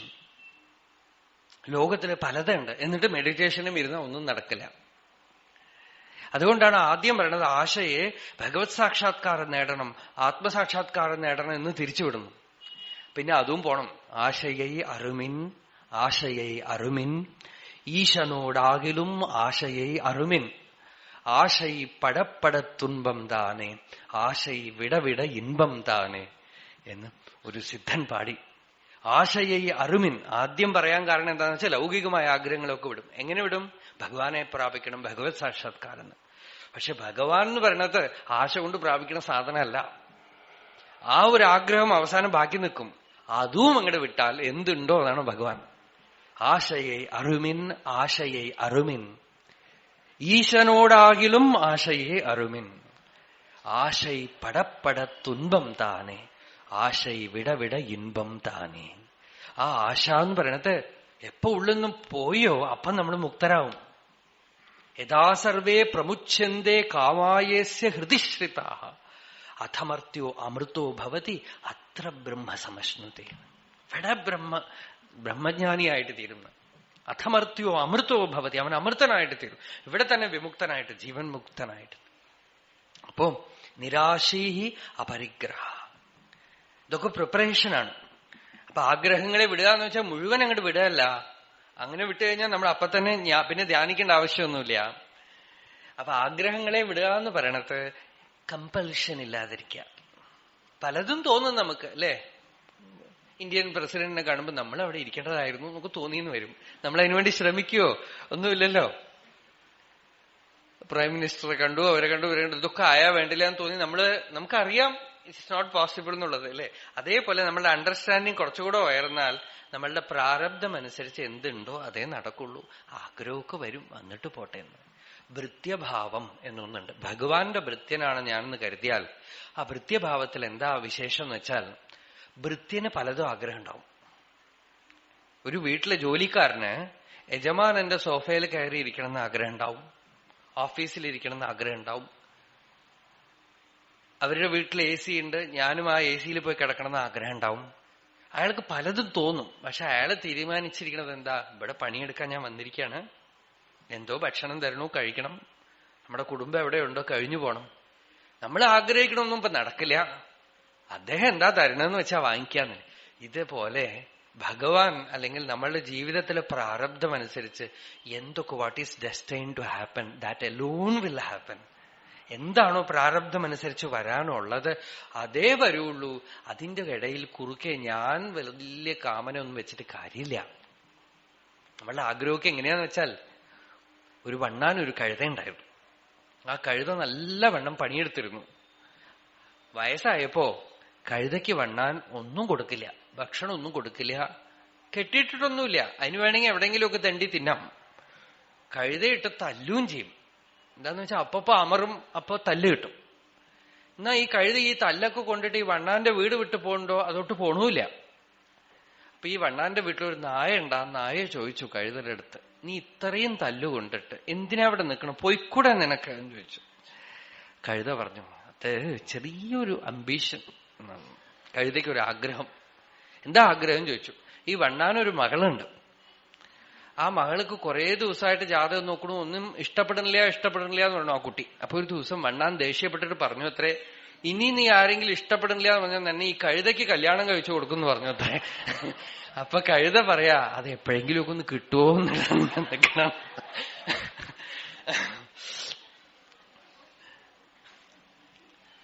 ഇതുപോലെ നമ്മൾ ചിരിക്കണം, നമ്മളൊക്കെയാണ് നമ്മളുടെ കഥയത്.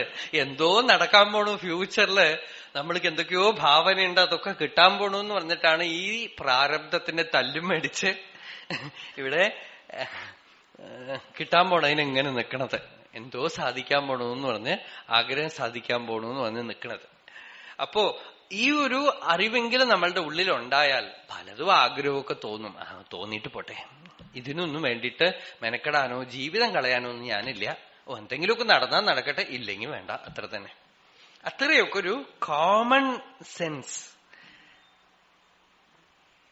ഏറ്റവും കോമൺ അല്ലാത്തതാണത്.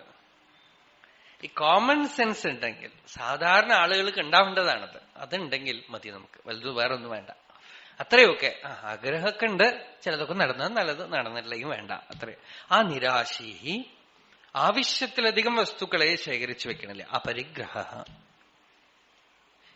ഇത്രയുമായാൽ ഇത്രയുമൊക്കെ പ്രിപ്പറേഷൻ ഒരു വശത്ത് നടത്തിക്കൊണ്ട് തന്നെ വേറെ ഒരു വശത്ത് ധ്യാനിക്കാൻ തുടങ്ങുക. അല്ലാതെ ഈ പ്രിപ്പറേഷനൊക്കെ കഴിഞ്ഞിട്ട് ധ്യാനിക്കുക എന്നുള്ളത് നടക്കില്ല. അതുകൊണ്ട് ഒരു വശത്ത് ഈ പ്രിപ്പറേഷനൊക്കെ നടക്കട്ടെ, വേറെ ഒരു വശത്ത് എന്ത് ചെയ്യണം? അതാണ് ഭഗവാൻ പറയണം. ഉപാസന കാണിച്ചു തരാണ് ഭഗവാൻ. ശുചൗ ദേശേ പ്രതിഷ്ഠാപ്യ സ്ഥിരമാസനമാത്മനഃ നാത്യുച്ഛ്രിതം നാതിനീചം ചൈലാജിനകുശോത്തരം. ശുചൗ ശുദ്ധേ ദേശേ പ്രതിഷ്ഠാപ്യ. ഇതിനു മുമ്പ് രഹസ്യസ്ഥിത എന്നുള്ളതിന് ശ്രീശങ്കര ഭാഷ്യം നോക്കി നമ്മൾ ഇത്തിരി ബുദ്ധിമുട്ടിപ്പോവും. എന്താന്ന് വെച്ചാൽ രഹസ്യസ്ഥിത സൻ ഏകാകീ സൻ എന്ന് പറഞ്ഞപ്പോ ഏകാകിയായിട്ട് എന്ന് പറഞ്ഞാൽ സന്യാസം കൃത്വ ഇത്യർത്ഥ എന്നാണ്. സന്യാസം എടുത്തിട്ട് എന്നാണ് അർത്ഥം. സന്യാസം എടുത്തിട്ട് ധ്യാനിക്കാനിരിക്കാന്ന്. ഏകാകി സന്യാസം കൃത്വ യഥചിത്താത്മ എന്ന് വെച്ചാൽ സന്യാസിയുടെ ആ ഭാവം ഉള്ളിലുണ്ടെങ്കിൽ എളുപ്പത്തിൽ ധ്യാനം സിദ്ധിക്കും. സന്യാസം എന്ന് പറഞ്ഞാൽ വൈരാഗ്യം എന്നർത്ഥം. വൈരാഗ്യത്തോടു കൂടെ ഏകാന്തത്തിലിരുന്ന് എങ്ങനെയുള്ള സ്ഥലത്തിരിക്കണം? ശുചൗ ദേശേ പ്രതിഷ്ഠാപ്യ. ശുചിയായ സ്ഥലം എന്ന് വെച്ചാൽ ശുദ്ധേ ദേശേ വിവിക്തേ ദേശേ പ്രതിഷ്ഠാപ്യം. നല്ല ശുദ്ധമായ സ്ഥലം, ക്ലീനായിട്ടിരിക്കുന്ന സ്ഥലം എന്ന് അർത്ഥം പറയാൻ പാടില്ല. ഒരു 5 സ്റ്റാർ ഹോട്ടലിൽ പോയാൽ ഒക്കെ ക്ലീൻ ആയിട്ടിരിക്കും. അവിടെ ധ്യാനിക്കാൻ പറ്റുമോ? ഇന്ന് നമ്മളുടെ പല സ്വാമിയാർമാരും ഒക്കെ 5 സ്റ്റാർ ഹോട്ടലിലാണ് താമസിക്കുന്നത്. അവിടെ ധ്യാനിക്കാൻ പറ്റുമോ? അവിടെ പോയാൽ അവിടുത്തെ സാന്നിധ്യം ധ്യാനത്തിന് അനുകൂലമാണോ? തീർത്ഥീകൃതേ ദേശേ പ്രതിഷ്ഠാപ്യ. തീർത്ഥീകൃതേ ദേശേ പ്രതിഷ്ഠാപ്യ. ശുചൗ ദേശേ എന്ന് പറഞ്ഞാൽ ഏത് സ്ഥലത്തിൽ മഹാപുരുഷ സമ്പർക്കം ഉണ്ടായിട്ടുണ്ടോ, അല്ലെങ്കിൽ ശുദ്ധമായ ഭക്തി സാധനകളോ ജ്ഞാനസാധനകളോ ചെയ്യപ്പെട്ടിട്ടുണ്ടോ, അത്തരം സ്ഥലങ്ങൾ വളരെ വളരെ നമുക്ക് ധ്യാനത്തിന് അനുകൂലമായിരിക്കും. നമ്മൾക്ക് അറിയുമോ അറിയില്ലയോ, ഓരോ സ്ഥലം നമ്മൾ മനോമണ്ഡലത്തിലിരിക്കുമ്പോൾ നമ്മളെ ഇൻഫ്ലുവൻസ് ചെയ്യാതിരിക്കില്ല. നല്ല പവിത്രമായ സ്ഥലങ്ങളിൽ ബസ് സ്റ്റാൻഡിൽ ഇരുന്ന് പോലും ധ്യാനിക്കാം. ചിലത് പുറമേക്കൊക്കെ നല്ല ക്ലീനായിട്ട് ഇരുന്നാലും വളരെ പക്വമായ ആളുകൾക്ക് പെട്ടെന്ന് മനസ്സിലാവും ഈ സ്ഥലം ശരിയില്ല എന്ന് മനസ്സിലാവും. ഈ സ്ഥലം ധ്യാനയോഗ്യമല്ല, തപസ്സിന് യോഗ്യമല്ല എന്നൊക്കെ മനസ്സിലാവും. അപ്പൊ ശുചൗ ദേശേ എന്ന് പറഞ്ഞാൽ ആ സ്ഥലത്ത് എത്തുമ്പോ തന്നെ നമുക്ക് കുറെയൊക്കെ നമ്മളുടെ മനസ്സ് അന്തർമുഖമാവാൻ അനുകൂലമായ ഒരു സാഹചര്യം ഉണ്ടെങ്കിൽ നല്ലത്. അതിനാണ് ഒരു അമ്പലമോ എല്ലാ സ്ഥലത്തും ഒരു അമ്പലമോ ഒക്കെ വേണമെന്നൊക്കെ പറയാൻ കാരണം എന്താ? അവിടെ അറ്റ്ലീസ്റ്റ് ലൗകിക വ്യവഹാരങ്ങൾ കുറയുമല്ലോ എന്ന് വിചാരിച്ചിട്ടാണ്. അപ്പൊ അത്തരം സ്ഥലങ്ങളില് താമസാക്കിയിട്ട്, അതുകൊണ്ടാണ് ഭാഗവതത്തിൽ ധ്രുവനെ യദുവനത്തിൽ ചെന്ന് ധ്യാനിക്കൂ എന്ന് പറയുന്ന നാരദ മഹർഷി. യദുവനത്തിൽ ചെന്ന് മധുവനത്തിൽ ചെന്ന് ധ്യാനിക്കൂ. മധുവനത്തിൽ, വൃന്ദാവനത്തിൽ, മധുവനത്തിൽ ചെന്ന് ധ്യാനിക്കൂ. പല സ്ഥലങ്ങളും കൽപ്പിച്ചു കൊടുക്കുന്നു. ഈ സ്ഥലത്തിൽ ചെന്ന് ധ്യാനിക്കൂ. ഉദ്ധവരുടെ അടുത്ത് ഭഗവാൻ ബദരികാശ്രമത്തിൽ ചെന്ന് അളകാനന്ദയുടെ തീരത്തിലിരുന്ന് ധ്യാനിക്കൂ.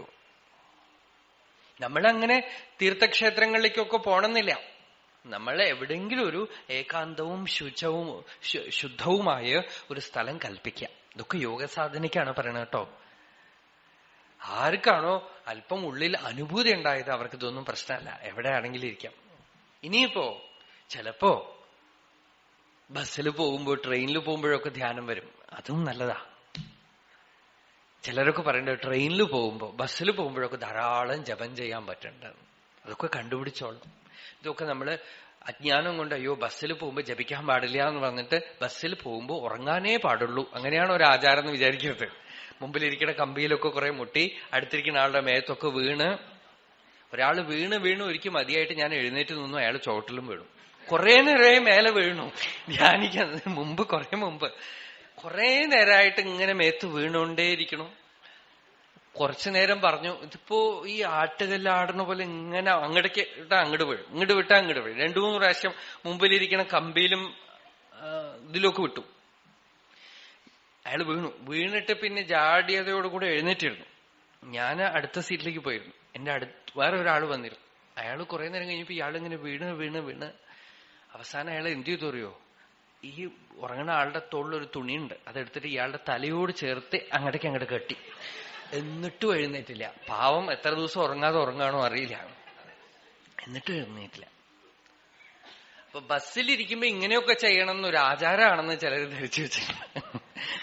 ചിലപ്പോ ബസ്സിലിരിക്കുമ്പോ ട്രെയിനിലിരിക്കുമ്പോ അപ്പോഴാണ് ധ്യാനിക്കാനൊക്കെ വരണമെന്ന് വെച്ചാൽ ധാരാളം നടക്കട്ടെ. ധ്യാനമാണ് മുഖ്യം. എവിടെ വെച്ച് വരണോ അവിടെ ആവട്ടെ. ഏത് സ്ഥലത്ത് വെച്ചാണോ വരണത് അവിടെ ആവട്ടെ. ധ്യാനമാണ് മുഖ്യം. പക്ഷെ അതിന് ആദ്യത്തെ പടി അഭ്യാസം ചെയ്യുമ്പോഴാണ് പറഞ്ഞ ശുചൗദേശേ പ്രതിഷ്ഠാപ്യ സ്ഥിരമാസനം ആത്മന. ആസനം അങ്ങനെ ആടിക്കൊണ്ടിരിക്കുന്ന ആസനം ആവരുത് എന്നാണ്. സ്ഥിരം ആട്ടുകെട്ടിലിരുന്ന് ധ്യാനിക്കാൻ പുറപ്പെടരുത്. ധ്യാനം നല്ലവണ്ണം യോഗസ്ഥിതിയിലെത്തുമ്പോ കമിഴ്ന്നടിച്ച് ചുവട്ടിൽ വീണു എന്ന് വരും. അതുകൊണ്ട് സ്ഥിരമാസനം, ഇതൊക്കെ ഭഗവാൻ ജനറൽ റൂൾ പറഞ്ഞതാണ്. സ്ഥിരമാസനം ആത്മന നാത്യുച്ചരിതം. ഇതപ്പോ എത്രയോ ഉയരത്തിൽ ഇരുന്ന് ധ്യാനിക്കാൻ പാടില്ല, സൂക്ഷിക്കണം. നാതി നീചം, വളരെ ചുവട്ടിൽ കുഴി കുഴിച്ചിട്ടിരിക്കേണ്ട എന്നാണ്. ഇതൊക്കെ ജനറലായ യോഗസാധനയുടെ നിയമങ്ങളാണ്. ഇതൊക്കെ എക്സെപ്ഷൻസ് ഉണ്ടാവും. നമുക്ക് ധ്യാനമാണ് മുഖ്യം എന്ന് അറിഞ്ഞാൽ ഇതൊക്കെ നമ്മൾ ഏകദേശമാണ്. നാത്യുച്ഛ്രിതം നാതിനീചം ചൈലാജിന കുശോത്തരം. ചൈലം, അജിനം, കുശം. ദർഭ, മാൻതോല്, തുണി, ചേല. ഈ 3 മാൻതോല് ദർഭ വിരിച്ച് അതിന്റെ മേലെ മാൻതോല് വിരിച്ച് അതിന് മേലെ തുണി.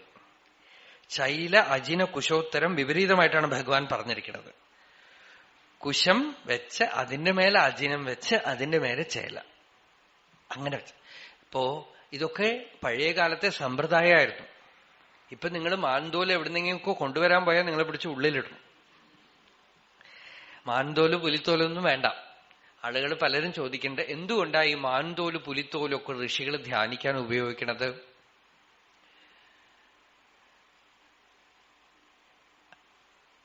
എന്തെങ്കിലുമൊക്കെ തണുപ്പ് തട്ടാതിരിക്കാൻ ചോട്ടൽ വിരിക്കണം. ഋഷികൾ കാട്ടിലാണ് താമസിച്ചത്. കാട്ടിൽ എളുപ്പത്തിൽ കിട്ടുന്നതാണ് മരത്തോലും മാൻതോലും പുലിത്തോലും. അവർക്ക് പലരും ചോദിക്കുന്നു, ഹിംസിച്ചിട്ട് ഇത് ഈ മൃഗങ്ങളെയൊക്കെ എടുക്കണം. ഹിംസിച്ചെടുക്കില്ല. ഹിംസിച്ചിട്ട് എടുക്കണത് ധ്യാനിക്കാൻ ഉപയോഗിക്കില്ല. കാട്ടില് ധാരാളം മരങ്ങളുള്ളപ്പോ പഴങ്ങൾ വീണ് കിടക്കണ പോലെ തന്നെ ചത്തുപോയ മാനും പുലിയുമൊക്കെ അവിടെ കിടക്കണുണ്ടാവും. കാട്ടില് ധാരാളം മൃഗങ്ങളുടെ കൂടെ സഹവസിക്കുന്നവര് അതൊന്നും കൊന്നിട്ടെടുത്ത് ഉപയോഗിക്കില്ല. വേട്ട ചെയ്തിട്ട് പിടിച്ച മാനിന്റെയോ പുലിയുടെയോ തോലല്ല ഉപയോഗിക്കണത്. അവിടെ സഹജമായി ഒന്നിൽ പുലി ഇര പിടിച്ചു തിന്ന മാനായിരിക്കും, അല്ലെങ്കിൽ ചത്തുപോയ മാനായിരിക്കും, അല്ലെങ്കിൽ ചത്തുപോയ പുലിയായിരിക്കും. അതൊക്കെ കാട്ടിൽ അവിടെ കിടക്കണുണ്ടാവും. ഋഷികൾക്ക് പുതപ്പും കമ്പിളിയൊക്കെ ഇവിടുന്ന് അവർക്കും തണുക്കില്ലേ, അവർക്കും തണുപ്പും വിഷമങ്ങളൊക്കെ ഉണ്ടാവില്ലേ. അപ്പോ അവര് കിട്ടണത് എതിർച്ചയാ കിട്ടണത് എന്താ? ഒന്നിൽ പുലിത്തോല് മാൻതോലും ഒക്കെ നല്ല കമ്പിളി പോലെ ഉണ്ടാവും, അല്ലെങ്കിൽ അതൊക്കെ എടുത്ത് നല്ലവണ്ണം ക്ലീൻ ചെയ്ത അതായി. അല്ലെങ്കിലോ ചില മരത്തിന്റെ തോല്, മരവുരി, അത് എടുക്കും. ഇതൊക്കെ ആസനമായിട്ട്. പക്ഷെ മരവുരിയിൽ ഇരിക്കുന്നത് വിഷമാണ്. അതുകൊണ്ട് ദർഭയിൽ ഇരുന്നാൽ കുത്തും. അപ്പൊ ദർഭയുടെ മേലെ മാൻതോല് വിരിച്ച് അതിന് മേലെ തുണി. ഇതിനൊക്കെ ചില ഇഫക്റ്റ് ഒക്കെ ഉണ്ട് എന്നൊക്കെ ചിലർ പറയണു. ഒന്നും അറിയില്ല. അതിന്റെ മേലെ ഇരുന്ന് കഴിഞ്ഞാൽ പ്രത്യേക ചില എഫക്റ്റ് ഉണ്ടാവും. നമ്മൾ ധ്യാനിക്കുമ്പോൾ നമ്മളുടെ ഊർജം ചുവട്ടിലേക്ക് പോകും. അതൊന്നും പോവാതെ ഇതൊക്കെ സംരക്ഷണം ചെയ്യുന്നൊക്കെ പറയണു. അതൊക്കെ ഏകദേശീയമാണ്. ഇതൊക്കെ നമുക്ക് തന്നെ കാണാം. വെറും നിലത്തിൽ കിടന്നാൽ, പ്രത്യേകിച്ച് ഒരു കാര്യം പറയാം, ടൈൽസ്, മൊസൈക്ക് ഒക്കെ ഇട്ട നിലത്തിൽ വെറുതെ കിടന്നാൽ പരീക്ഷിച്ചു നോക്കുക. അധികമായിട്ടും കുറെ നേരം കഴിയുമ്പോൾ വല്ലാത്ത ക്ഷീണം തോന്നും. നമ്മൾ ശ്രദ്ധിച്ചിട്ടുണ്ടാവില്ല. നല്ല വേനൽക്കാലത്ത് നിലത്ത് കിടക്കുമ്പോൾ നല്ല സുഖം ഉണ്ടാവും. പക്ഷെ കിടന്നാൽ ക്ഷീണം തോന്നും. എന്താന്ന് വെച്ചാൽ നിലം പ്രകൃത്യാ തന്നെ നമ്മളുടെ ഊർജത്തിനെയും മറ്റു പലതിനെയും കുറെയൊക്കെ വലിക്കും. അതതിന്റെ സ്വഭാവമാണ്. അതുകൊണ്ടാണ് പായ വിരിച്ച് കിടക്കൂ, എന്തെങ്കിലുമൊക്കെ വിരിച്ചു കിടക്കൂ എന്ന് പറയുന്നത്, പലകയോ വലുതൊക്കെ വെച്ചിട്ട്. അപ്പൊ അങ്ങനെ ഒരു ശാസ്ത്രം അതിന് പുറകെ ഉണ്ടാവാം. പക്ഷേ പലരും ധ്യാനിക്കുന്നവർ, നല്ല ധ്യാനസിദ്ധന്മാരായിട്ടുള്ളവര് ഇങ്ങനെ ആസനം ഒന്നും അന്വേഷിച്ച് നടക്കാറില്ല. എവിടെയാ കിട്ടിയെന്ന് വെച്ചാൽ അവിടെ ഇരിക്കും. അവരിങ്ങനെ ഇപ്പൊ സീറ്റൊക്കെ പൊക്കി പിടിച്ച് നടക്കണവര്, ചില ആളുകൾ അതുണ്ട്, പല സീറ്റൊക്കെ പൊക്കി പിടിച്ച് നടക്കും. അവർക്കും ഇപ്പൊ ധ്യാനിക്കണം എന്നൊന്നുമില്ല. ചിലർക്ക് അതൊക്കെ സീറ്റൊക്കെ വേണ്ടി വരും. എന്താന്ന് വെച്ചാൽ ഇപ്പൊ ഇടുപ്പ് വേദന ഉണ്ട്, അതിനൊരു സീറ്റ് സൗകര്യമായിട്ടുണ്ട്. അങ്ങനെയൊക്കെ ആവുമ്പോ നല്ല ധ്യാനിക്കാൻ സീറ്റ് ഉണ്ടെങ്കിലേ പറ്റുള്ളൂ എന്നൊന്നുമില്ല.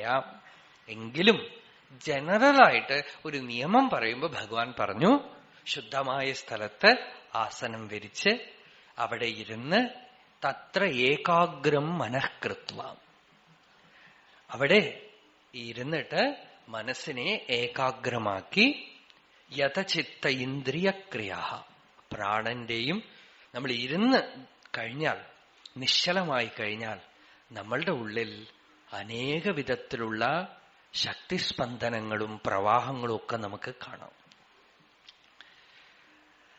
അതിനെയൊക്കെ പതുക്കെ പതുക്കെ സ്വാംശീകരിച്ച് തത്ര ഏകാഗ്രം മനഃകൃത്വ യഥചിത്തേന്ദ്രിയക്രിയ ഉപവിശ്യ ആസനേ യുഞ്ജാത്. ചിത്ത ഇന്ദ്രിയക്രിയ, കർമ്മങ്ങൾ ചേഷ്ടിക്കാതെ ഇന്ദ്രിയങ്ങളെ അന്തർമുഖമാക്കി ചിത്തത്തിനെ ഏകാഗ്രപ്പെടുത്തി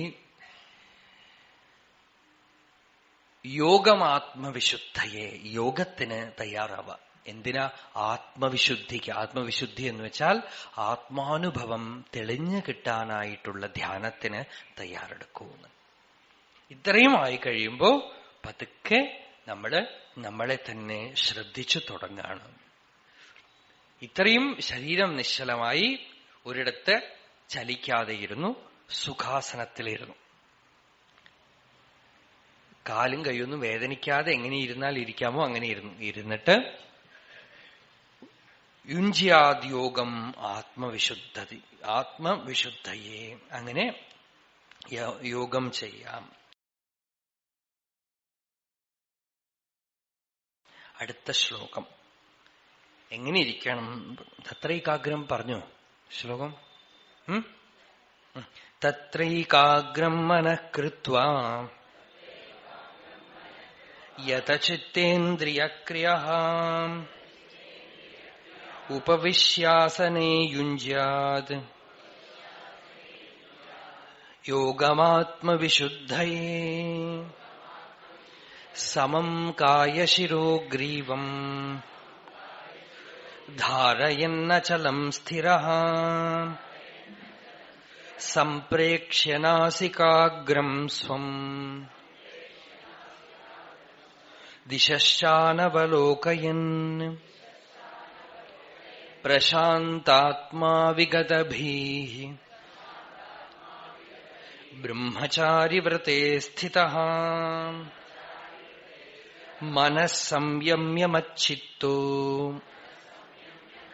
യുക്ത ആസീത മത്പരഃ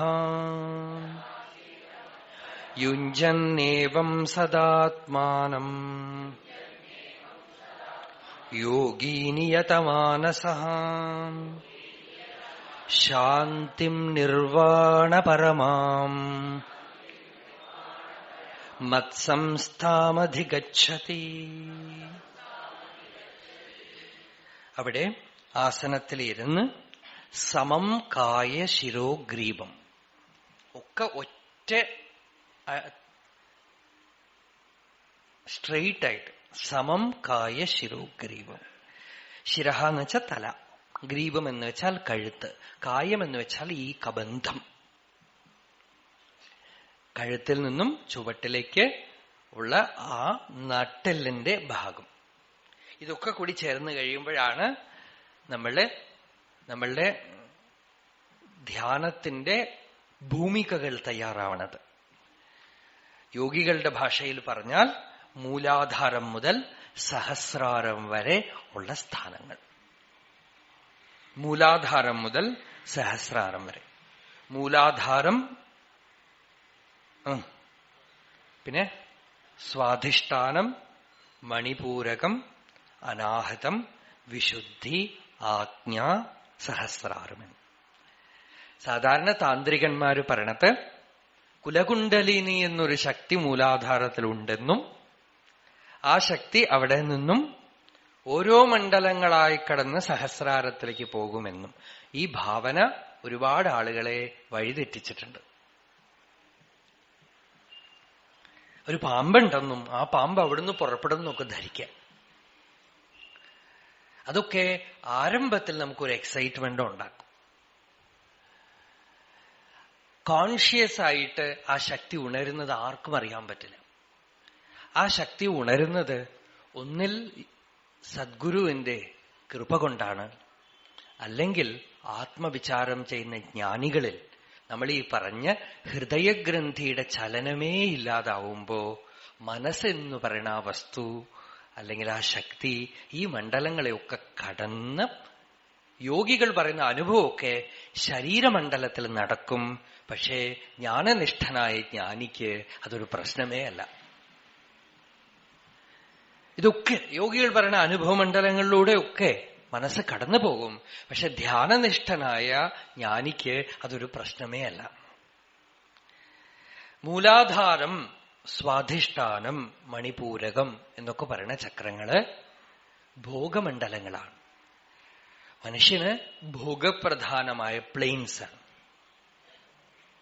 അനാഹതം എന്ന് പറയുന്ന മണ്ഡലം ഇവൻ അധ്യാത്മയാത്ര തുടങ്ങുമ്പോൾ ഉള്ളതാണ്. നമ്മൾ വിചാരിക്കണത് ധ്യാനിക്കാനിരിക്കുമ്പോ ഇത് ഇവിടുന്ന് പുറപ്പെടും. അങ്ങനെയൊന്നുമല്ല. പലർക്കും പലപ്പോഴും ഏതോ ഒരു പ്ലെയിനിലായിരിക്കും നമ്മൾ ഇരിക്കണം, നമുക്കറിയില്ല. നമ്മൾ സത്സംഗത്തിലേക്ക് വരുമ്പോ തന്നെ നമ്മൾ അനാഹത ചക്രത്തിനെ തുടങ്ങുള്ളൂ. അതായത് നമുക്ക് വേദാന്ത വിചാരം ഉണ്ടാവണു, ആത്മവിചാരം ചെയ്യാൻ പറ്റണു, സൂക്ഷ്മമായ ആത്മവിദ്യ മനസ്സിലാവണുണ്ടെങ്കിൽ തന്നെ ഹൃദയസ്ഥാനത്ത് നിന്നാണ് നമ്മൾ പുറപ്പെടുന്നത്, അല്ലാതെ മൂലാധാരത്തിൽ നിന്നല്ല. മൂലാധാരത്തിൽ ഇരിക്കുന്നവർക്ക് അതൊന്നും മനസ്സിലാവില്ല. ശാപ്പാടിന് സപ്താഹത്തിന് 12:30 ശേഷം വരുന്നവരാണ് ഈ മൂലാധാരത്തിലുള്ളവര്. അത് കഴിഞ്ഞാൽ അവര് പോവും.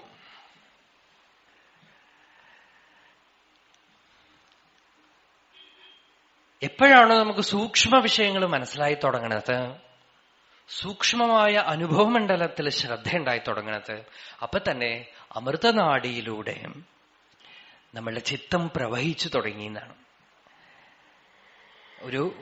മറ്റൊരു വേർഷനാണത്. അതായത് ഹൃദയത്തിൽ നിന്നും 101 നാഡികൾ ശരീരത്തിൽ എല്ലായിടത്തും പ്രവഹിക്കണു, ഒരു നാഡി മാത്രം അടഞ്ഞു കിടക്കത്രേ. അതിനാണ് ഈ അമൃതനാഡി എന്ന് പറയുന്നത്. ഈ 100 നാഡികളിലൂടെയും മനസ്സ് വികാരങ്ങളെ കൊണ്ടാണ് ഒഴുകുന്നത്. എപ്പോഴാണോ ഇയാളിൽ പതുക്കെ പതുക്കെ ചിത്സ്പന്ദന ഉണ്ടാവണത്, ചിത്തായിട്ട് പരിണമിച്ചു തുടങ്ങണത്, അപ്പോ അമൃതനാഡിയിലൂടെ പ്രവഹിച്ചു തുടങ്ങും എന്നൊക്കെയാണ് യോഗികളുടെ ദർശനം. അപ്പോ അനാഹതത്തിൽ നിന്നും ഇയാൾക്ക് കാമക്രോധാദി ദോഷങ്ങളൊക്കെ വിട്ടുപോകുമ്പോഴാണ് വിശുദ്ധി ചക്രം എന്ന് പറയണത്.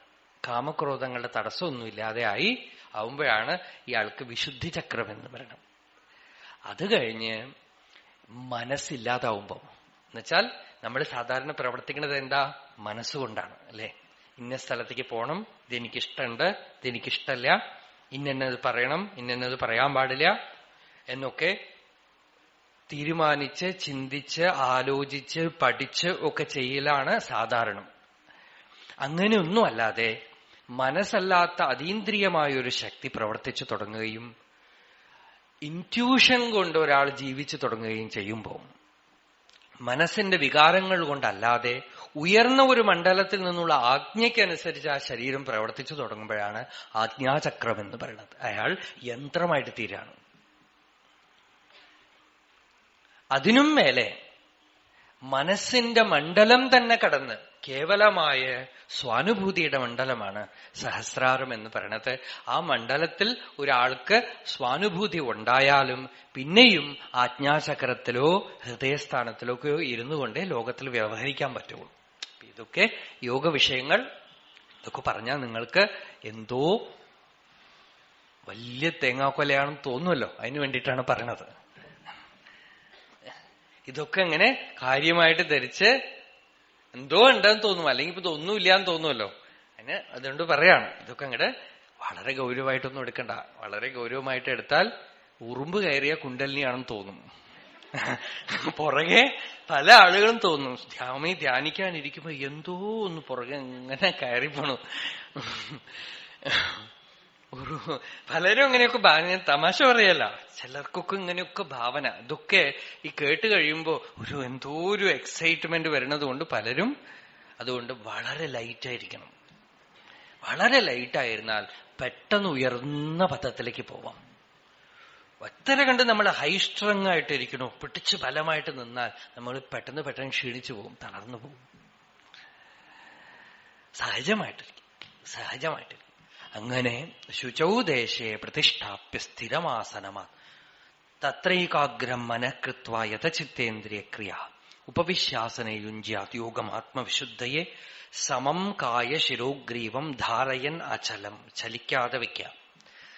സംപ്രേക്ഷ്യ നാസികാഗ്രം മറ്റൊരു കുഴപ്പമാണ്.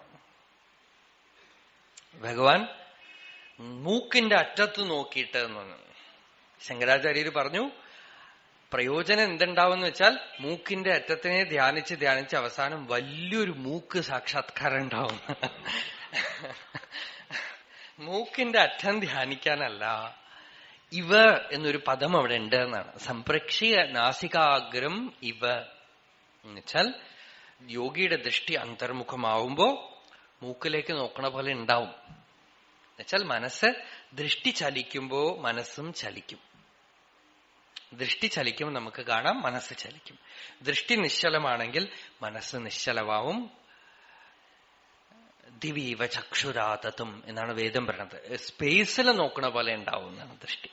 അതില് വ്യക്തികളേ ഇല്ല, ആ ദൃഷ്ടിയിൽ വ്യക്തിയില്ല, ലോകമില്ല, ഒന്നുമില്ല. അങ്ങനെയുള്ള യോഗികളുടെ ദൃഷ്ടി ആടിന്റെ കണ്ണുപോലെയാണെന്ന് പറയും.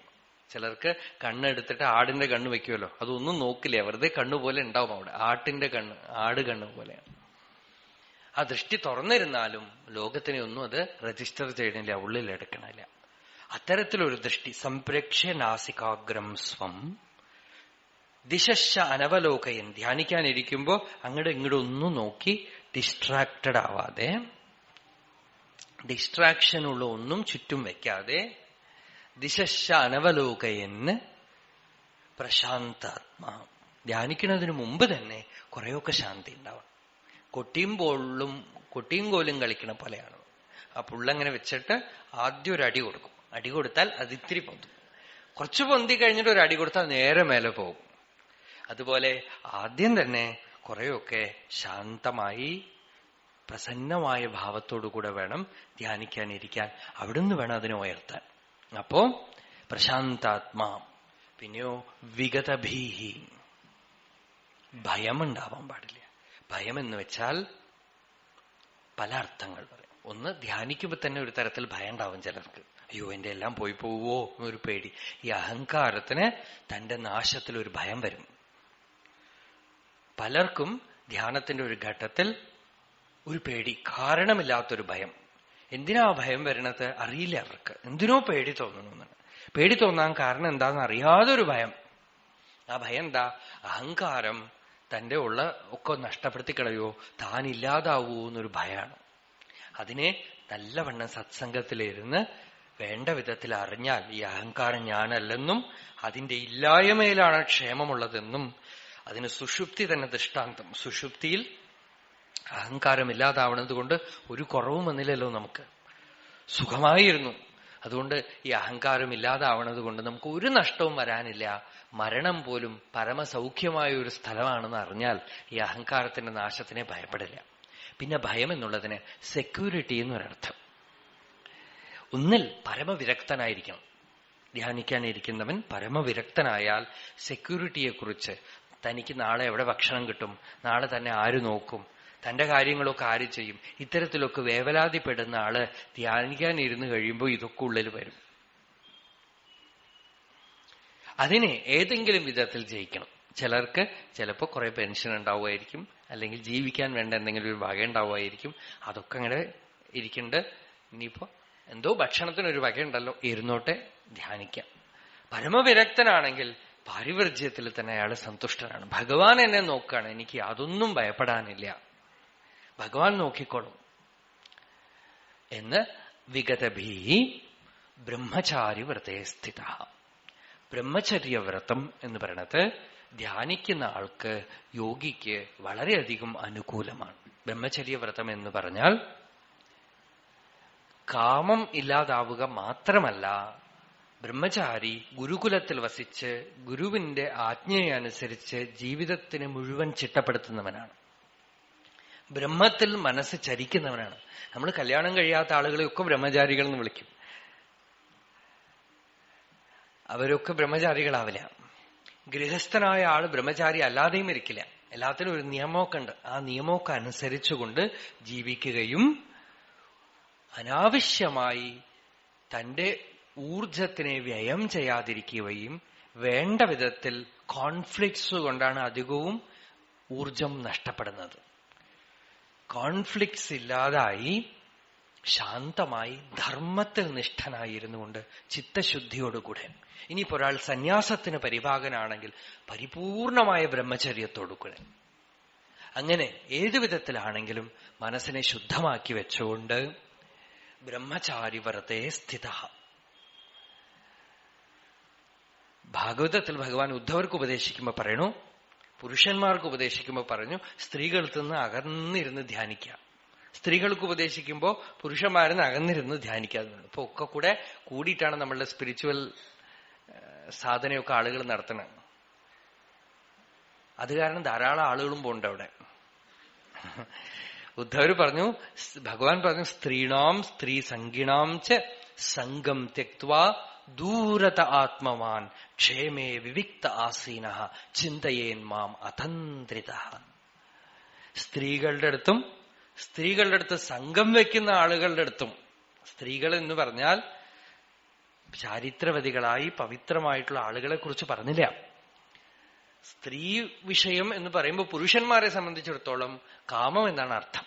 അതേപോലെ തന്നെ സ്ത്രീകൾക്കും ആഗ്രഹം, ഇനോർഡിനേറ്റ് ഡിസയേഴ്സ്, നെഗറ്റീവായിട്ടുള്ള ആഗ്രഹങ്ങൾ.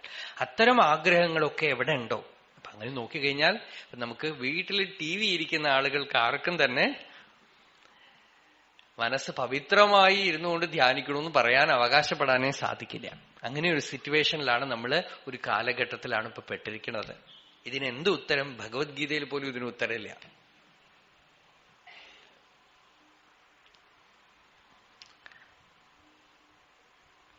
TV ഉപേക്ഷിക്കാം എന്ന് ആളുകൾ പറഞ്ഞ, TVയിലാണ് ഇപ്പൊ ഭാഗവതവും ഗീതയും ഒക്കെ വരുന്നത്, എങ്ങനെ ഉപേക്ഷിക്കുന്ന ചോദിക്കണം.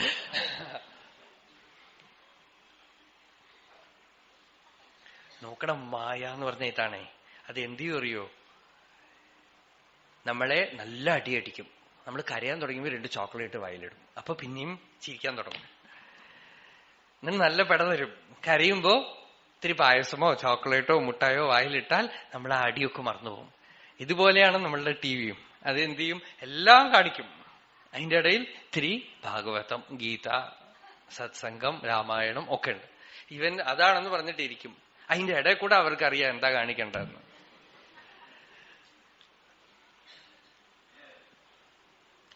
ഇതൊക്കെ അവചനേനൈവ പ്രോവാച എന്ന് പറഞ്ഞ പോലെ മനസ്സിലാക്കിക്കൊള്ളണം.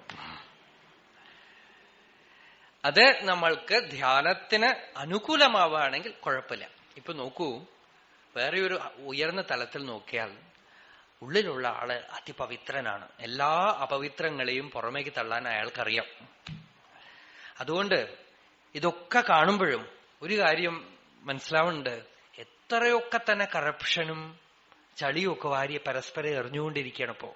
എന്നാലും ഒരു ലിമിറ്റിന് മേലെ അശുദ്ധ ആവാൻ ഈ ഉള്ളിലുള്ള ആള് സമ്മതിക്കില്ല. അശുദ്ധ ആവണവരെ അശുദ്ധാവുള്ളൂ, അല്ലാത്തവരെ അപ്പോഴും അശുദ്ധമൊന്നും ആവണില്ല. അതൊരു സമാധാനമാണ്. അതാണ് ഒരു വലിയ ഹോപ്പ്. ഈ അന്തര്യാമി ശുദ്ധമായി വെക്കണവരെ ശുദ്ധമായിട്ട് തന്നെ വെച്ചുകൊണ്ടിരിക്കുന്നുണ്ട്. അതുകൊണ്ട് ഈ ക്വാളിഫിക്കേഷൻസ് ഒക്കെ പറഞ്ഞുവല്ലോ, ഈ ക്വാളിഫിക്കേഷൻസ് ഒക്കെ നമ്മൾക്ക് വന്നോ എന്ന് ശങ്കിച്ച് നിൽക്കണ്ട. ശങ്ക ഒരുപാടായാൽ ഇല്ലാത്തതൊക്കെ ഉണ്ടോന്ന് തോന്നും. അതുകൊണ്ട് ഇതൊക്കെ ഗീതയിലുള്ളത് കൊണ്ട് പറഞ്ഞു, അത്രയേ ഉള്ളൂ. അപ്പൊ കുറെയൊക്കെ നോക്കുക, ബാക്കിയൊക്കെ ഒന്നും ബാധിക്കില്ല. ബാധിക്കണില്ലെങ്കിൽ നമ്മൾ ബാധിക്കണമെന്ന് വിചാരിക്കണ്ട നിങ്ങള്. ഇതൊക്കെ ഇപ്പൊ ഗീതയിലുള്ളത് കൊണ്ട് പറഞ്ഞു. അവിടെ ഇത്തരം ക്വാളിറ്റീസ് ഒക്കെ കുറെയൊക്കെ ഉണ്ടെങ്കിൽ നല്ലത്. അങ്ങനെയൊക്കെ ആക്കി ചെയ്തിട്ട് മനസ്സംയമ്യ മച്ചിത്തോ യുക്ത ആസീത മത്പരഹ പ്രശാന്താത്മാ. മനസ്സിനെ സംയമനം ചെയ്തിട്ട് അന്തർമുഖമാക്കിയിട്ട് മച്ചിത്ത എന്നെ തന്നെ ധ്യാനിക്കുക. മത്പരഹ ഞാൻ തന്നെ ജീവിതത്തിന്റെ പരമലക്ഷ്യമെന്ന് നിശ്ചയിച്ചിട്ട് ധ്യാനിക്കാനിരിക്കുക. ഡിറ്റർമിനേഷൻ. ആ വ്യവസായാത്മിക ബുദ്ധിയാണ് ധ്യാനത്തിന് മുന്നോടി. ജീവിതത്തിന് പരമലക്ഷ്യം ഒന്നേ ഉള്ളൂ, ഭഗവത് പ്രാപ്തി നേടണം. എനിക്ക് വേറെ ഒന്നും വേണ്ട. ജീവിതം ഇങ്ങനെ പോയിക്കൊണ്ടിരിക്കണു. ഭഗവാനെ, എന്റെ മനസ്സ് പല സ്ഥലങ്ങളിലും ചലിക്കാതിരിക്കട്ടെ. ഓരോ ദിവസം കഴിയുമ്പോഴും ആയുസ് പോയിക്കൊണ്ടിരിക്കണം. എനിക്ക് ബുദ്ധി ഭഗവാനിൽ സ്ഥിരമായി നിൽക്കണമെന്നൊക്കെ പ്രാർത്ഥനയോടുകൂടെ ധ്യാനത്തിനിരിക്കുക. യുക്ത ആസീത മത്പരഹ. അങ്ങനെ ധ്യാനിച്ചാൽ എന്താവും? യുഞ്ജന്നേവം സദാത്മാനം യോഗി നിയതമാനസഃ. ഇങ്ങനെ മനസ്സിനെ പതുക്കെ പതുക്കെ പതുക്കെ ആത്മാവിൽ ഇരുത്തുന്നു. എന്നുവെച്ചാലോ നിശ്ചലമാക്കണോ എന്നർത്ഥം. അതാണ് ധ്യാനം. മനസ്സിനെ പതുക്കെ പതുക്കെ you bring it to that quietude. നിശ്ചലതത്വേ ജീവൻ മുക്തി.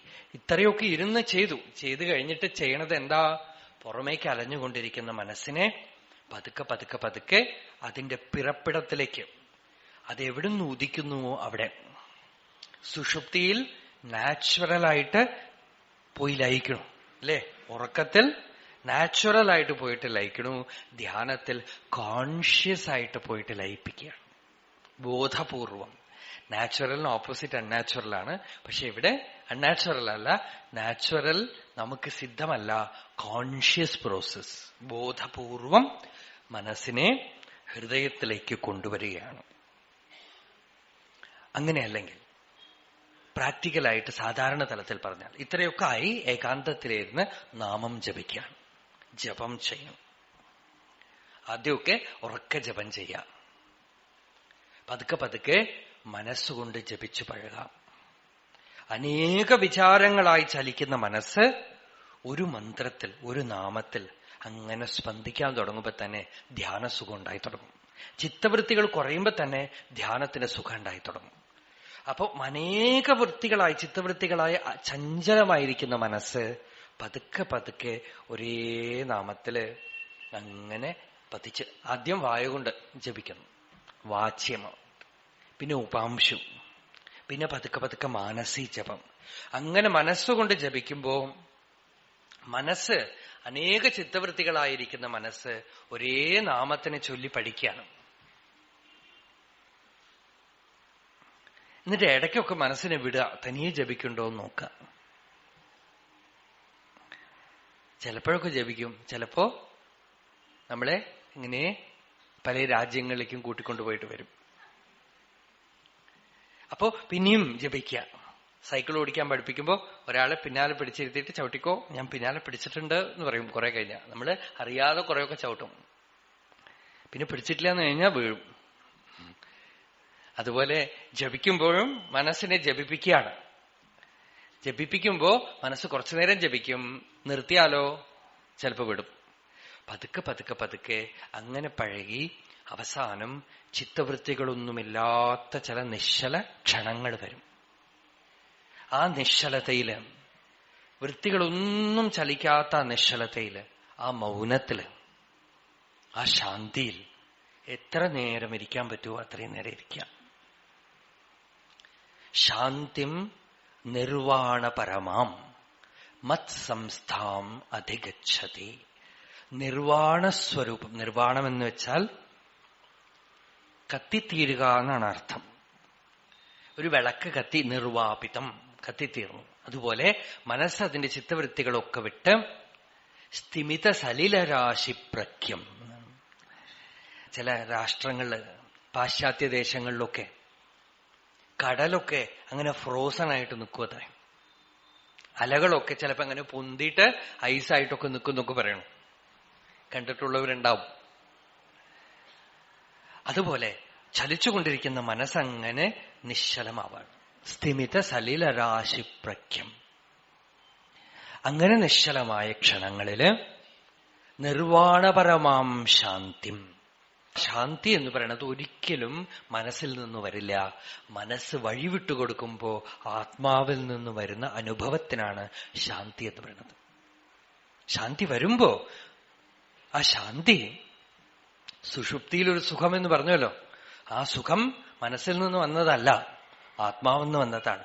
അതേപോലെ ഈ ഈ നിർവാണ സുഖസ്വരൂപമായ ശാന്തി ഉള്ളിൽ കുറച്ചെങ്കിലും വന്നാൽ പോലും ഒരു ആന്തരികമായ ഒരു രസായനം കുടിച്ച പോലെ ഒരു സുഖം ഉണ്ടാവും. രസായനമയീ ശാന്തി പരമാനന്ദദായിനി നാനന്ദയതി കം നാമ സാധുസംഗമ ചന്ദ്രിക എന്ന് യോഗവാസിഷ്ടത്തിലുള്ള ഒരു ശ്ലോകമാണ്. രസായനമയീ ശാന്തി. ആ ശാന്തി ഒരു ആന്തരികമായ ഒരു അനുഭൂതി, ഒരു രസായനം പോലെ. പരമാനന്ദദായിനി എന്നാണ്, പരമാനന്ദത്തിനെ തരുന്നു. ആനന്ദയതി കം നാമ. ആർക്കാണ് ആനന്ദത്തിനെ കൊടുക്കാത്തത്? സാധുസംഗമ ചന്ദ്രിക. ചിലപ്പോഴൊക്കെ ആ സുഖം സാധുസംഗത്തിൽ, മഹാപുരുഷ സമ്പർക്കത്തിൽ അത്തരത്തിലൊരു ശാന്തി, ഒരു നിശ്ചലത, ഒരു ആനന്ദം ഉണ്ടാവണം. ആ ആനന്ദം എവിടുന്ന് വന്നു? ആത്മാവിൽ നിന്നും നേരിട്ട് വന്നതാണത്. നിർവാണപരമാം ശാന്തിം മത്സംസ്ഥാം എന്ന് വെച്ചാൽ ഭഗവത് സ്വരൂപം, വിഷ്ണുപദം, പരമപദം, തദ്വിഷ്ണോഹോ പരമം പദം എന്നൊക്കെ പറയണ ആ പരമപദ സ്വരൂപമായിട്ടുള്ള ആ ശാന്തി കുറച്ചു നേരത്തേക്ക് വരുമ്പോ നമ്മൾ അതിനെ ധ്യാനം എന്ന് പറയണു. അത് തന്നെ നിരന്തരമായാൽ ആത്മസാക്ഷാത്കാരമാണ്. കുറച്ചു നേരത്തേക്ക് നമ്മൾ ജപം ചെയ്തിട്ടും ധ്യാനിച്ചിട്ടൊക്കെ വരുമ്പോ അതിന് ധ്യാനം എന്ന് പറയുന്നു. ചിലപ്പോഴൊക്കെ അമ്പലത്തിൽ പോയി നിൽക്കുമ്പോഴൊക്കെ, ഭഗവാന്റെ മുമ്പിൽ നിൽക്കുമ്പോഴോ ഒരു ക്ഷണനേരത്തേക്കൊക്കെ അത് വന്നിട്ട് പോണത് കൊണ്ടാണ് അമ്പലത്തിൽ പോയ ഒരു സുഖം എന്ന് പറയണത്. കുറച്ചു നേരത്തേക്ക് അവിടെ പോയി നിന്നും ഒക്കെ മറന്നു. ആ കണ്ടപ്പോ എന്തോ ഒരു ശാന്തി വിടുന്നുണ്ടായി. ആ ശാന്തി എവിടുന്ന് വന്നു? എവിടുന്നോ വന്നു, ഹൃദയത്തിൽ. നിർവാണപരമാം ശാന്തിം മത്സംസ്ഥാം അതി ഗച്ഛതി. അങ്ങനെയുള്ള ശാന്തിയെ യോഗി ധ്യാനം കൊണ്ട് പ്രാപിക്കണം. ഈ ശാന്തി ചിലരൊക്കെ ധ്യാനിക്കുമ്പോ ചിലപ്പോ കിട്ടും. അവര് തന്നെ പറയും, ഇപ്പോഴൊന്നും കിട്ടണില്ല. എന്താണ്? ചിലപ്പോഴൊക്കെ ഉണ്ടാവണം, ചിലപ്പോഴൊന്നും ഉണ്ടാവണില്ല. അത് ഈ കൃഷ്ണന്റെ രാസക്രീഡ ഇതിനെക്കുറിച്ചാണ്. കൃഷ്ണൻ ഗോപികളുടെ മുമ്പിൽ വന്നു, പിന്നെ പെട്ടെന്ന് മറഞ്ഞുപോയപ്പോ ഇവര് വിരഹം കൊണ്ട് കരയണു. അത് അനുഭവിച്ചവർക്ക് അത് പോകുമ്പോ വല്ലാത്ത വിഷമം തോന്നും. അനുഭവിക്കാത്തവർക്ക് അതൊന്നും പ്രശ്നമേ ഇല്ല. ആ ശാന്തി അനുഭവിച്ചവർക്ക് ആ ശാന്തി നഷ്ടപ്പെടുമ്പോ ദുസ്സഹ പ്രേഷ്ടവിരഹ തീവ്രതാപധുധാശുഭാഹ, സഹിക്കവയ്യാത്ത ഒരു വിരഹം എന്നൊക്കെ പറഞ്ഞു. ആ വിരഹം എന്താ? എന്തോ ഉള്ളിൽ കിട്ടിക്കൊണ്ടിരുന്ന ഒരു സുഖം, ഒരു ആനന്ദം സോഴ്സിൽ നിന്നും. When you get delink with your own source, അപ്പോഴാണ് ഒരു വല്ലാത്തൊരു വിഷമം, ഒരു ദുഃഖം ഉണ്ടാവുന്നത്. അതിന് കാരണം എന്താ? പലപ്പോഴും ഭഗവാൻ പറയണത് അധികമായിട്ട് നിങ്ങൾ എന്തെങ്കിലും ചെയ്തിട്ടുണ്ടാവും. അധികമായിട്ട് എന്തെങ്കിലുമൊക്കെ ചെയ്താൽ അത് പോകും. ഈ ഹംസത്തിനെ സ്വർണം മുട്ടയിടുന്ന താറാവിനെ വെട്ടിയ പോലെ ചിലപ്പോ ധ്യാനം കിട്ടണു, പെട്ടെന്ന് ഞാൻ അങ്ങോട്ട് ജീവൻ മുക്തനായിട്ട് അമേരിക്കയ്ക്ക് പോകണം എന്ന് പറഞ്ഞിട്ട് കൂടുതൽ അങ്ങോട്ട് ചിലപ്പോ സാധന ചെയ്തിട്ടുണ്ടാവും. പെട്ടെന്ന് അങ്ങോട്ട് തനിക്ക് എന്തോ നേടിയെടുക്കണം എന്ന് പറഞ്ഞിട്ട് ഒരു ബലം പ്രയോഗിച്ചാൽ ഉള്ളത് പോകും. നോക്കണം, ആഗ്രഹം അതിന്റെ നടുവിലൊക്കെ കറപ്ഷനാണ്. ഒന്നിലും പറ്റില്ലാതെ സാധന പോലും നിസ്സംഗമായിട്ട് ചെയ്യണം. ധ്യാനത്തിലൊരു സുഖം എന്നാൽ നാസ്വാദയേത് രസം തത്ര നിസ്സംഗ പ്രജ്ഞയാ ഭവേത്. ഗൗഡപാദർ പറയണത് ആ രസത്തിൽ പോലും അഡിക്ഷൻ ആവാൻ പാടില്ല. ആ രസം ആത്മാവെന്ന് വരണതാണ്. ആവരണം നീങ്ങിയാൽ അത് നിരന്തരം ഉണ്ടാവും. ആ ആവരണം നീങ്ങണമെങ്കിൽ അതിലും ഞാൻ ധ്യാനിച്ചു, എനിക്ക് സുഖം ഉണ്ടായെന്ന് പറഞ്ഞാ പോയി. അതാണ് രാസക്രീഡയിൽ ഭഗവാൻ രാധാദേവി എന്ന് ഭാഗവതത്തിൽ പറയണില്ല, ഒരു ഗോപികയെ മാത്രം പ്രത്യേകിച്ച് കൂട്ടിക്കൊണ്ടുപോയി ആ ഗോപികയ്ക്ക് തോന്നിയത്ര എനിക്ക് കൃഷ്ണനെ കിട്ടിയെന്ന് തോന്നിയപ്പോ അവിടെ ഇട്ടിട്ട് പോയി. എനിക്ക് കിട്ടിയെന്ന് വിചാരിച്ചത് അവിടെ ഇട്ടു. ആ ഞാനവിടെ വന്നതും പോയി. അപ്പോഴാണ് ഭക്തിയൊക്കെ വരുന്നത് അവിടെയാ. ഈ ഭക്തന്മാര് ഭക്തി ഗ്രന്ഥങ്ങളൊക്കെ എഴുതിയതും പാടിയതും ഒക്കെ ഈ അനുഭൂതി ഉണ്ടായി പാരമാർത്ഥികമായ ജീവൻ മുക്തിക്ക് നടുവിലാണ് ഈ ഭക്തി മുഴുവൻ. അതിനു മുമ്പുള്ളവരുടെ ഭക്തി പ്രാകൃതമായിട്ടേ ഇരിക്കുള്ളൂ. അല്പം ഒന്ന് കണ്ടു, പൂർണ്ണമായി അതിൽ നിന്നില്ല, നടുക്കുള്ളപ്പോഴാണ് തീവ്രമായി വിരഹവ്യഥ കാക്കോ കഹോ സജനി. മീരാ ഭജനില് മീര പറയാണ്, ഈ വിരഹവ്യഥ ഞാൻ ആരെടുത്ത് പോയി പറയും?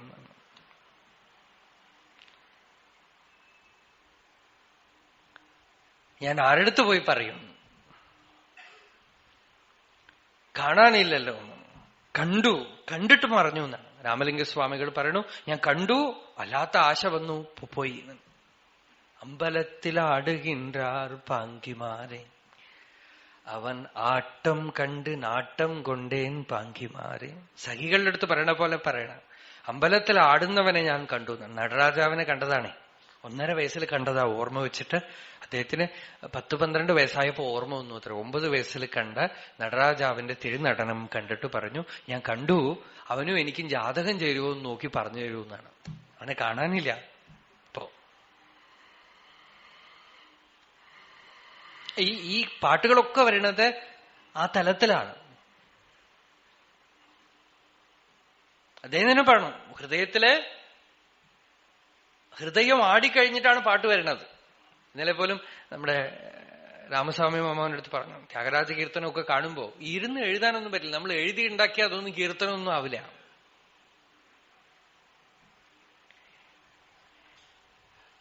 ആ വിരഹം, ഭഗവാനെ പിരിഞ്ഞുള്ള വിരഹത്തിലോ ആ ഭാവത്തിലോ തനിക്ക് കിട്ടിയ ധ്യാനസുഖം നഷ്ടപ്പെടുമ്പോ അപ്പോഴാണ് ഈ കീർത്തനങ്ങളൊക്കെ വന്നിരിക്കണത്. ത്യാഗരാജസ്വാമി കീർത്തനങ്ങളൊക്കെ ആ അന്തര്യാമിയായ രാമനെ തനിക്ക് കിട്ടാനുള്ള വ്യഗ്രതയാണ് ഈ കീർത്തനങ്ങളൊക്കെ ആയിട്ട്. ആ ഒരു വിരഹം ബാക്കിയുള്ളവർക്കൊക്കെ അനുഗ്രഹമായിട്ട് തീരുകയാണ്. ഉദ്ധവര് പറഞ്ഞു, ഗോപസ്ത്രീകളുടെ വിരഹം കൊണ്ട് എനിക്ക് അനുഗ്രഹം ഉണ്ടായിരുന്നത്.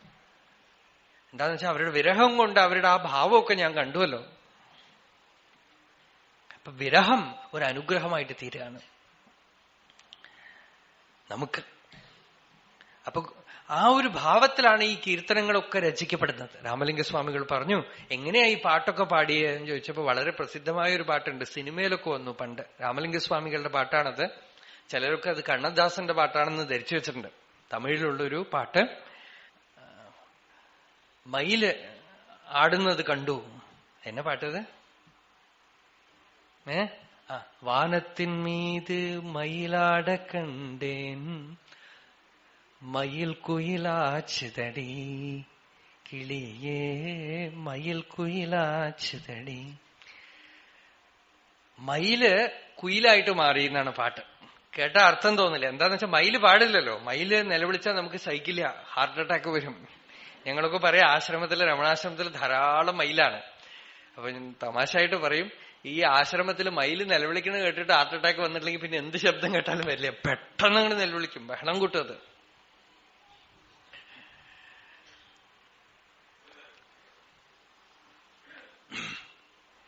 ആ മയില് ആടും, നർത്തനം ചെയ്യും. അതുപോലെ ഭക്തിയുടെ രസത്തിൽ, ധ്യാനത്തിൽ ഒരു സുഖം വരുമ്പോ ഹൃദയം ആടാൻ തുടങ്ങി.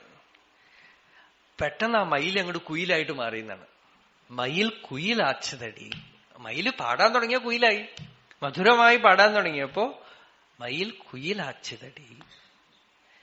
അത് അനുഭൂതി രസം പുറമേക്ക് സംഗീതമായിട്ടോ പാട്ടായിട്ടോ കീർത്തനങ്ങളായിട്ടോ അനുഭൂതിയുടെ വാക്കുകളായിട്ടോ ഒക്കെ പുറത്തേക്ക് വരുമ്പോ അത് കുയിലായിട്ട് മാറിയെന്ന്.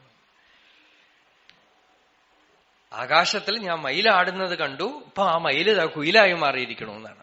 ആകാശം എവിടെ? ചിതാകാശത്തിൽ ആനന്ദ നർത്തനം. അപ്പൊ അങ്ങനെ ആ ധ്യാനസുഖം ആദ്യം കുറച്ചുണ്ടാവും, പെട്ടെന്ന് മറഞ്ഞു പോകും. ആ മറഞ്ഞു പോകുമ്പോഴാണ് ഈ വിരഹഭാവമൊക്കെ വരുന്നത്. അങ്ങനെ മറഞ്ഞു പോകുമ്പോ നമ്മൾ എന്തു വേണം? നമ്മളുടെ ചര്യകളെ ഒന്ന് ശ്രദ്ധിച്ചാൽ കാണാം എന്തെങ്കിലും അധികമായിട്ട് ചെയ്തിട്ടുണ്ടാവും. എന്താ ചെയ്തിട്ടുണ്ടാവുക?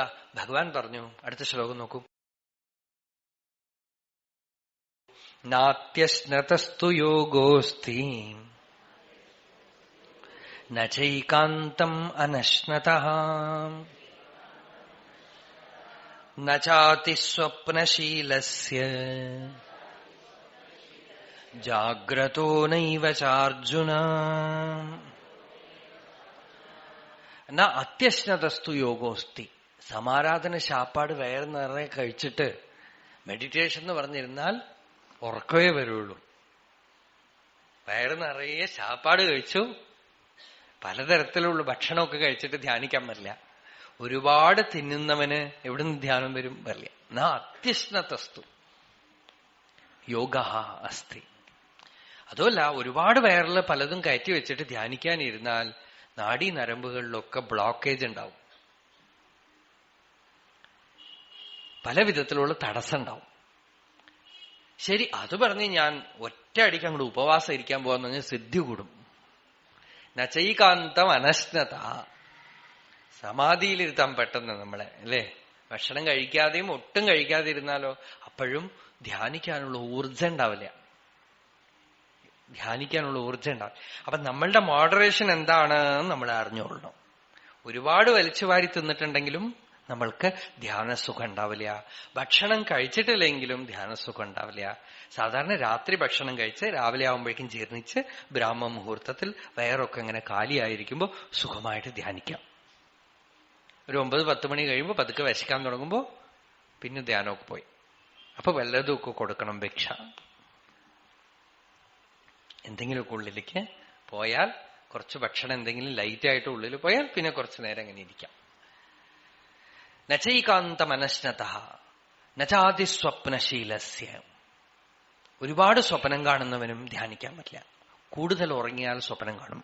അതാണ് സ്വപ്നശീലം എന്ന് പറഞ്ഞത്. ഉറങ്ങുന്നവൻ എന്ന് പറഞ്ഞില്ല. ഉറങ്ങണം. ഉറക്കം അതിന്റെ ലിമിറ്റ് കഴിഞ്ഞാൽ സ്വപ്നമായിട്ട് മാറും. കുറച്ചൊക്കെ സ്വപ്നം നല്ലതാ. എന്താന്ന് വെച്ചാൽ ജാഗ്രത്തിൽ പലതും നമുക്ക് സാധിക്കാത്ത ആഗ്രഹങ്ങളൊക്കെ അന്തര്യാമിയായ ഭഗവാൻ സ്വപ്നത്തിൽ സാധിച്ചു തരും. അതാണ് ചിലപ്പോൾ സ്വപ്നത്തിൽ നിന്ന് എഴുന്നേറ്റാൽ നമുക്ക് ഇഷ്ടാവില്ല. സ്വപ്നത്തിൽ മാർത്താണ്ഡവർമ്മയാണെന്ന് സ്വപ്നം കണ്ടുകൊണ്ടിരിക്കുകയാണ്. എഴുന്നേറ്റ രാജ്യമാണ് പോണതേ. അപ്പൊ ചിലപ്പോ ചില ആഗ്രഹങ്ങളൊക്കെ സ്വപ്നത്തിൽ അല്പം ഭഗവാൻ തന്നെ സാധിച്ച് നമുക്ക് ശാന്തി ഉണ്ടാക്കി തരും. ഈ സൈക്കാട്രിസ്റ്റ് ഒക്കെ പറയും, കാതാറിസിസ് എന്ന് പറയും, ചില ആഗ്രഹങ്ങളൊക്കെ അങ്ങോട്ട് തീർക്കുക എന്നും. അത് പുറമേക്ക് തീർക്കാൻ പോയാൽ മഹാകുഴപ്പാവും. അപ്പൊ ഉള്ളിലുള്ള ആൾക്കറിയാം ചില ആഗ്രഹമൊക്കെ അയാള് സ്വപ്നത്തിലൂടെ തീർത്തു തരും. അപ്പൊ സാരമില്ല, പോട്ടെ. കുറച്ച് സ്വപ്നം, ജാഗ്രത എങ്ങനെയോ അതുപോലെ കുറച്ച് സ്വപ്നം. പക്ഷേ നിരന്തരം സ്വപ്നം. നമ്മളുടെ സീരിയലൊക്കെ സ്വപ്നമാണ്. സിനിമ, സീരിയല് ഇതൊക്കെ സ്വപ്നമാണ്. അത് വേറെ ഒരാളുടെ സ്വപ്നം, നമ്മളുടെ സ്വപ്നമല്ല. ആ സ്വപ്നമൊക്കെ കണ്ടിട്ട് നമ്മൾ കിടക്കുകയാണ് രാത്രി ഉറങ്ങുമ്പോൾ. അപ്പൊ അതിന്റെ കണ്ടിന്യൂവേഷനാണ് രാത്രി. അതിൽ ഇനി എന്താവോ എന്ന് വിചാരിച്ചിട്ടാണ് കിടന്നത്. പിന്നെ കണ്ടിന്യൂവേഷൻ. ഇങ്ങനെയൊക്കെ മാനസിക സ്വപ്നം, ഉറക്കം കൊണ്ടും ചിത്തവൃത്തികൾ കൊണ്ടും നമ്മളുടെ ഊർജം നഷ്ടപ്പെടും. ചിത്തവൃത്തികൾ ലയിച്ചു കിടക്കുന്നതിനെ ഉറക്കം എന്ന് പറയണു. ചിത്തവൃത്തികൾ ചലിക്കുന്നതിനെ സ്വപ്നം എന്ന് പറയണു.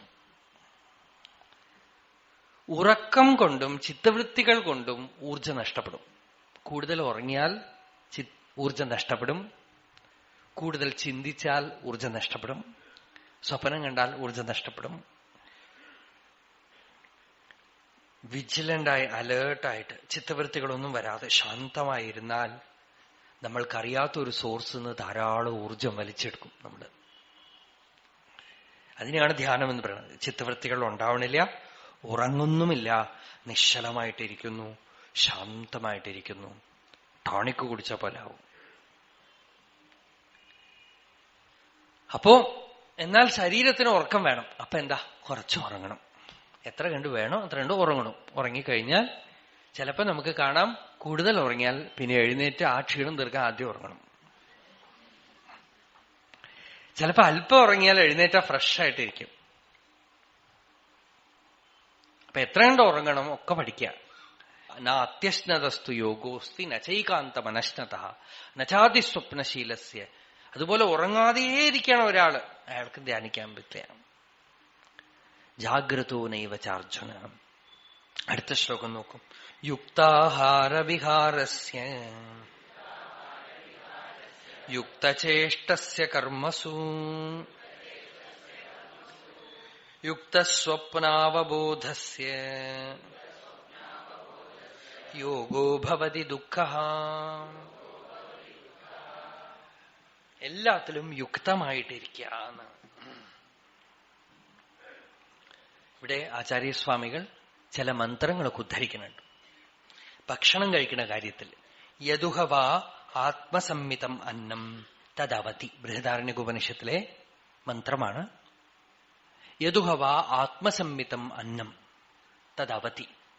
തന്റെ ശരീരത്തിന് എത്ര കണ്ട അന്നം വേണമോ അത്രയും അന്നം കഴിച്ചാൽ അത് നമ്മളെ രക്ഷിക്കും. അതിൽ കൂടുതലായാൽ യത് ഭൂയഃ ഹിനസ്തി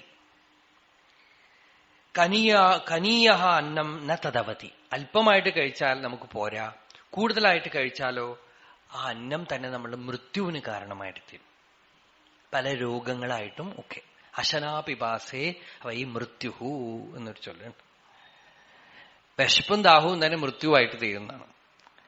അപ്പോ അന്നം കഴിക്കണത് വിശപ്പ് മാറാൻ വേണ്ടിയിട്ടാണ്, തിന്നാൻ വേണ്ടി ഇരിക്കാന്നാവാൻ പാടില്ല. അപ്പൊ യുക്താഹാര വിഹാരസ്യ യുക്തചേഷ്ടസ്യ കർമ്മസു യുക്തസ്വപ്നാവബോധസ്യ. ആഹാരം തനിക്ക് എന്താണോ ചേരുന്നത് ആ അന്നം. ചിലർക്ക് പാല് കുടിച്ചാൽ നല്ലതായിരിക്കും, പക്ഷെ നമുക്ക് ചിലർക്ക് പാല് കുടിച്ചാൽ ചിലപ്പോ പറ്റില്ല. ചിലർക്ക് അരിച്ചോറ് കഴിച്ചാലാണോ പറ്റുക, എല്ലാവർക്കും പറ്റില്ല. അതുകൊണ്ട് ഈ കാര്യങ്ങളൊന്നും ജനറൽ ആയിട്ട് ലെക്ചർ ചെയ്യാൻ പാടില്ല. ഇതൊക്കെ അവരവരുടെ ശരീരം വേറെ വേറെയാണ്, ഓരോരുത്തരുടെയും ശരീരം. അത് അവരവര് കണ്ടുപിടിച്ചോളണം. ഈ കാര്യങ്ങളൊന്നും ഓരോരുത്തരുടെ ആഹാര പരിമാണം ഓരോ പോലെയാണ്. ഒരാളെ നോക്കിയിട്ട് അയാൾ കഴിക്കണ പോലെ ഞാൻ കഴിക്കാൻ തുടങ്ങിയാൽ എനിക്ക് ശരിയാവില്ല. അതൊക്കെ അവരവര് കണ്ടുപിടിച്ചോളാം. യുക്തം എന്ന ഒറ്റ വാക്കേ ഭഗവാൻ പറഞ്ഞുള്ളൂ. എങ്ങനെയാണെങ്കിൽ സുഖമായിട്ട് ധ്യാനിക്കാൻ പറ്റുമോ അങ്ങനെ ഭക്ഷണം കഴിക്കുക, അങ്ങനെ ഉറങ്ങുക. യുക്താഹാര വിഹാരസ്യ യുക്തചേഷ്ടസ്യ കർമ്മസു. എത്ര കണ്ട് ജോലി ചെയ്യണമോ അത്ര ചെയ്യാം. ജോലിയും അധികമാവാൻ പാടില്ല. ആളുകൾക്ക് അതിലൊരു അഭിമാനമാണ്, ഞങ്ങള് രാവും പകലും പണിയെടുക്കണമെന്ന്. ആര് പറഞ്ഞു നിങ്ങളുടെ അടുത്ത് പണിയെടുക്കാൻ? നിങ്ങളുടെ ആഗ്രഹം കൊണ്ടാണ് നിങ്ങൾ പണിയെടുക്കണത് രാവും പകലും. ആരും നിങ്ങളുടെ അടുത്ത് പറഞ്ഞില്ലല്ലോ. ഇത്രയും പണിയെടുത്താൽ കുറെ കഴിയുമ്പോ സുഖമായിട്ട് ഇരിക്കേണ്ട സമയത്ത് എന്തെങ്കിലും രോഗം ബാധിക്കും, അത്രയേ ഉള്ളൂ. ഇത്രയേ ചെയ്യുള്ളൂ എന്ന് പറയണം. ഞങ്ങൾ പറഞ്ഞപ്പോ ഒരാൾ പറഞ്ഞു, എന്നാ കമ്പനിയിലുള്ളവർ വീട്ടിലേക്ക് പോയിക്കോ എന്ന് പറയുന്നു. അപ്പൊ നിനക്ക് ധൈര്യം ഉണ്ടെങ്കിൽ വീട്ടിലേക്ക് പോവാം. വേറെ ആരെങ്കിലും നിനക്ക് ജീവിക്കാൻ നിന്റെ പ്രാരബ്ധത്തിന് യോഗം ഉണ്ടെങ്കിൽ നിന്റെ സൗകര്യത്തിനനുസരിച്ച് ആരെങ്കിലും ജോലി തരും. നീ നിന്റെ ആഗ്രഹങ്ങളൊക്കെ കുറയ്ക്കുകയാണെങ്കിൽ, ഇത്രയൊക്കെ എനിക്ക് മതിയും തീരുമാനിക്കുകയാണെങ്കിൽ അത്ര പണിയെടുത്താൽ മതി. ഞാൻ ഇത്രയേ ചെയ്യുള്ളൂ. സിൻസിയറിറ്റി വേണ്ടേ ജോലിയിൽ? നീ സിൻസിയറായിട്ട് ഇരുന്നിട്ട് ഏതോ അമേരിക്കൻ കമ്പനിക്കാർക്ക് പണം ഉണ്ടാക്കി കൊടുത്തിട്ട് ധർമ്മമൊന്നും സ്ഥാപിക്കാൻ പോണില്ല. നമ്മള് സിൻസിയറിറ്റി എന്നൊക്കെ മിസ്അണ്ടർസ്റ്റാൻഡിങ് ആണ്. വയറ്റപ്പഴപ്പേ ഉള്ളൂ ഇവിടെ. അല്ലാതെ ഇവിടെ എന്ത് കഴിക്കാനാണ് നമ്മള് sincerity? You should be sincere with your self. നിങ്ങൾ ജനിച്ചത് എന്തിനാണോ അതിൽ നിങ്ങൾക്ക് സിൻസിയറിറ്റി കാണാനില്ല. ഭഗവത് സാക്ഷാത്കാരത്തിൽ സിൻസിയറിറ്റി കാണാനില്ല. ബ്രാഹ്മണനായിട്ട് ജനിച്ചിരിക്കണു, സന്ധ്യാവന്തനം, വേദാധ്യയനം, ആത്മവിചാരം ഒക്കെ നിങ്ങൾക്ക് വേണമെന്ന് പരമ്പരയാ എത്രയോ ജന്മങ്ങളായി വന്ന ഋഷികൾ പറഞ്ഞതിനോടൊന്നും സിൻസിയറിറ്റി ഇല്ല. അല്പം പോലും മനസാക്ഷിയില്ലാതെ അവരുടെ പകലിൽ നമ്മളെ പണിയെടുപ്പിക്കുന്ന അമേരിക്കക്കാരുടെ അടുത്ത് നീ സിൻസിയറിറ്റി കാണിച്ചിട്ട് പണം ഉണ്ടാക്കിയിട്ട് ജീവിക്കണം എന്ന് വെച്ചാൽ നീ രോഗിയാവാൻ വിധിക്കപ്പെട്ടവനാണ്. നീ രോഗിയാവണം. എനിക്ക് ഇത്രയും മതി എന്ന് പറയാനുള്ള ധൈര്യം നിനക്കുണ്ടെങ്കിൽ പണി പോകും, പോട്ടെ, ജീവിക്കുമെന്നൊന്ന് നോക്കൂ. ജീവിക്കുമെന്നൊന്ന് നോക്കൂ. നിനക്ക് ഇത്ര രൂപ കിട്ടണം എന്ന് യോഗ ഉണ്ടെങ്കിൽ മിണ്ടാതിരുന്നാൽ മേലെ വന്ന് വീഴും. നിയമമാണ്. എന്നുവെച്ചാൽ അതിനനുസരിച്ച് ഒന്നിൽ നിങ്ങൾക്ക് ആരെങ്കിലും ജോലി തരും. ഇല്ലെങ്കിൽ ആ യോഗം ഇല്ലെങ്കിൽ എത്ര വലിയ കമ്പനിയിലാണെങ്കിലും എത്ര പണം സമ്പാദിച്ചാലും എന്തെങ്കിലും ഒരു കാരണം വഴിക്ക് ആ പണം മുഴുവൻ പോകും. എന്തിനാ ഇപ്പൊ പേടിക്കണ? നിയതി അനുസരിച്ച് ഒരു നിയമമനുസരിച്ച് കാര്യങ്ങൾ ഇവിടെ നടന്നുകൊണ്ടിരിക്കുന്നത്. ഭയപ്പെടുകയേ വേണ്ട. പാരമാർത്ഥികമായ ലക്ഷ്യം നിശ്ചയിച്ചിട്ട് പ്രവൃത്തിയെയും നിയന്ത്രണം ചെയ്യണം. പ്രവർത്തിക്കാൻ പാടില്ല എന്നല്ല, പക്ഷെ പ്രവർത്തിക്കാതിരിക്കുന്നത് എത്ര കണ്ട് തെറ്റാണോ അത്രയും തെറ്റാണ് അധികമായി പ്രവർത്തിക്കുന്നത്.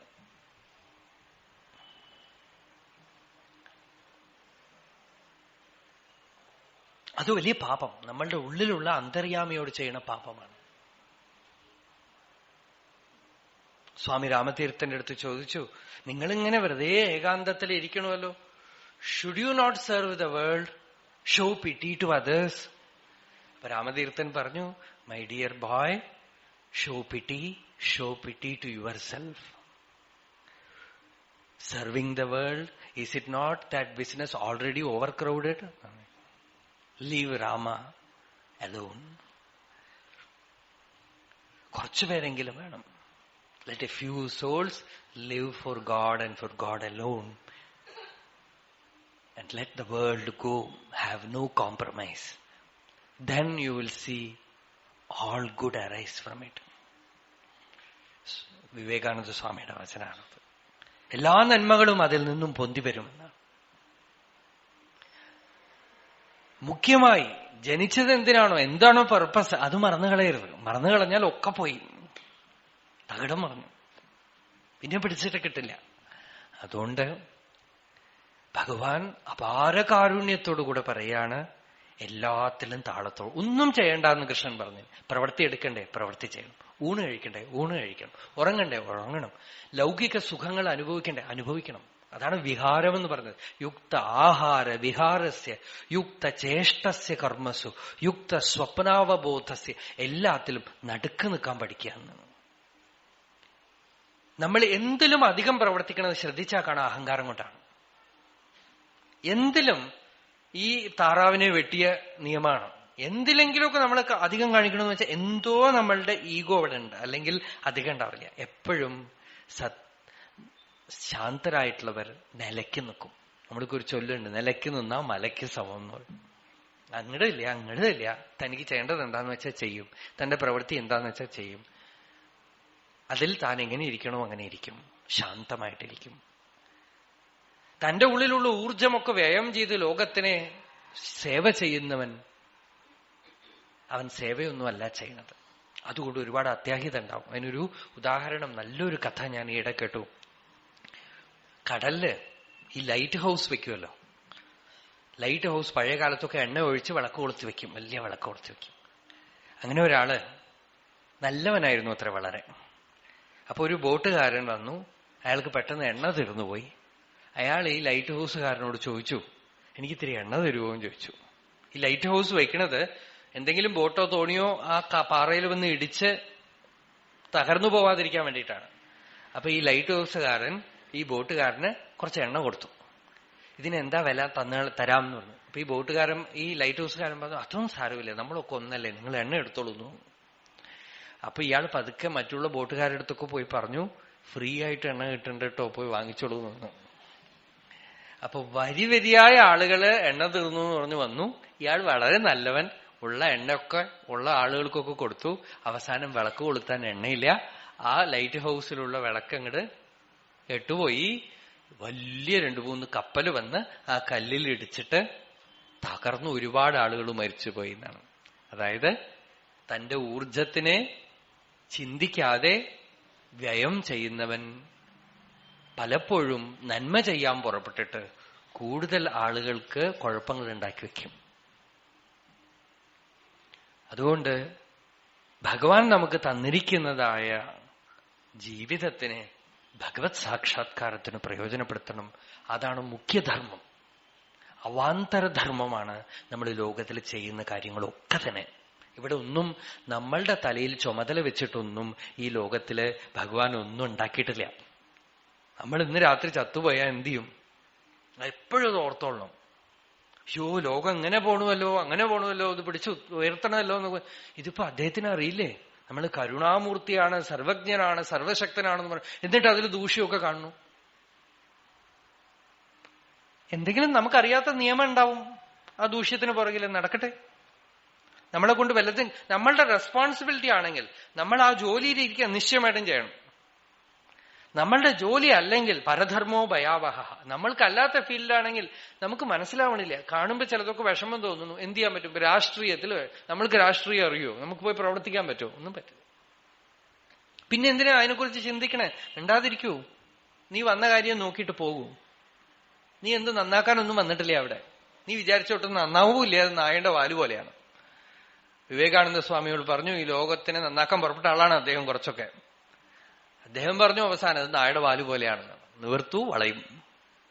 പക്ഷെ ഒരു പ്രയോജനമുണ്ട്. കുറെ നിവർത്തി കഴിയുമ്പോൾ ഒരു കാര്യം പ്രയോജനമുണ്ട്. എന്താ പ്രയോജനം വെച്ചാൽ നിവരില്ല എന്ന് മനസ്സിലാവും. അതാണ് അതുകൊണ്ട് പ്രയോജനം. പുറമേക്ക് നന്നാക്കാനല്ല, വന്ന വേല നോക്കൂ എന്നാണ്. വന്ന ജോലി നോക്കൂ. അനാവശ്യമായി ജീവിതത്തിനെ വൃഥാ കളയരുത്. സ്പോണ്ടേനിയസ് ആയിട്ട് എന്ത് ചെയ്യണോ ചെയ്തോളൂ. നിന്നെ ബാധിക്കാതെ എന്തൊക്കെ ചെയ്യാൻ പറ്റുമോ ചെയ്തോളൂ. നല്ലത് ചെയ്തോളൂ. You serve others without getting hurt. എന്തൊക്കെ ചെയ്യാൻ പറ്റുമോ ചെയ്യൂ. പക്ഷെ നിന്റെ ഊർജമൊക്കെ കളഞ്ഞിട്ട് നിന്നെ നശിപ്പിച്ചുകൊണ്ട് ചെയ്യാൻ പാടില്ല. അത് നിനക്ക് ആദ്യത്തെ ചുമതല നിന്നോടാണ്. ചുമതല നിന്നോടെന്ന് വെച്ചാൽ നിനക്ക് ഭോഗം ചെയ്യാനല്ല, ത്യാഗം ചെയ്യാൻ ചുമതല നിന്നോടാണ്. അത് പിടിച്ചുകൊണ്ട് വേണം, ആ സെന്ററിൽ നിന്നുകൊണ്ട് വേണം സർക്കംഫറൻസിൽ പ്രവർത്തിക്കാൻ. അല്ലെങ്കിൽ നമ്മൾ ചെയ്യുന്ന പ്രവൃത്തികളൊക്കെ തന്നെ ഹിതമാവുന്നതിന് പകരം ദ്രോഹമായിട്ട് തീർന്നേക്കാം. നമുക്കറിയില്ല. നമ്മളുടെ മനസ്സ് തന്നെ അശാന്തമാണെങ്കിൽ നമ്മൾ ഒരാൾക്ക് എങ്ങനെ നന്മ ചെയ്യും? നമ്മൾ അയാളുടെ അടുത്തു പോകുമ്പോൾ തന്നെ അയാൾ അശാന്തനാവും. അപ്പോ ആദ്യം സ്വയം ചികിത്സിക്കാനാണ് ധ്യാനയോഗം. അവിടെയാണ് ഭഗവാൻ പറഞ്ഞത് എല്ലാത്തിലും മോഡറേറ്റ് ആയിട്ടിരിക്കുക. അധിക പറ്റു വേണ്ട. കർമ്മത്തിലും ആഹാരത്തിലും നിദ്രയിലും വിഹാരത്തിലും ലൗകിക കാര്യങ്ങളിലും എല്ലാത്തിലും. അങ്ങനെ ധ്യാനിക്കാൻ പുറപ്പെടുക. നമ്മള് നാളെ കാണും. സർവേപി സുഖിനഃ സന്തു സർവേ സന്തു നിരാമയാഃ സർവേ ഭദ്രാണി പശ്യന്തു മാ കശ്ചിത് ദുഃഖഭാഗ് ഭവേത്. യതോ മമാത്മാ ഭവസി ത്വമേവ തതോ ന വാച്യം മമ കിഞ്ചിദസ്തി. യഥാ തവേഷ്ടം കുരു മാം തഥൈവ ത്വാം ആത്മനാഥം രമണം.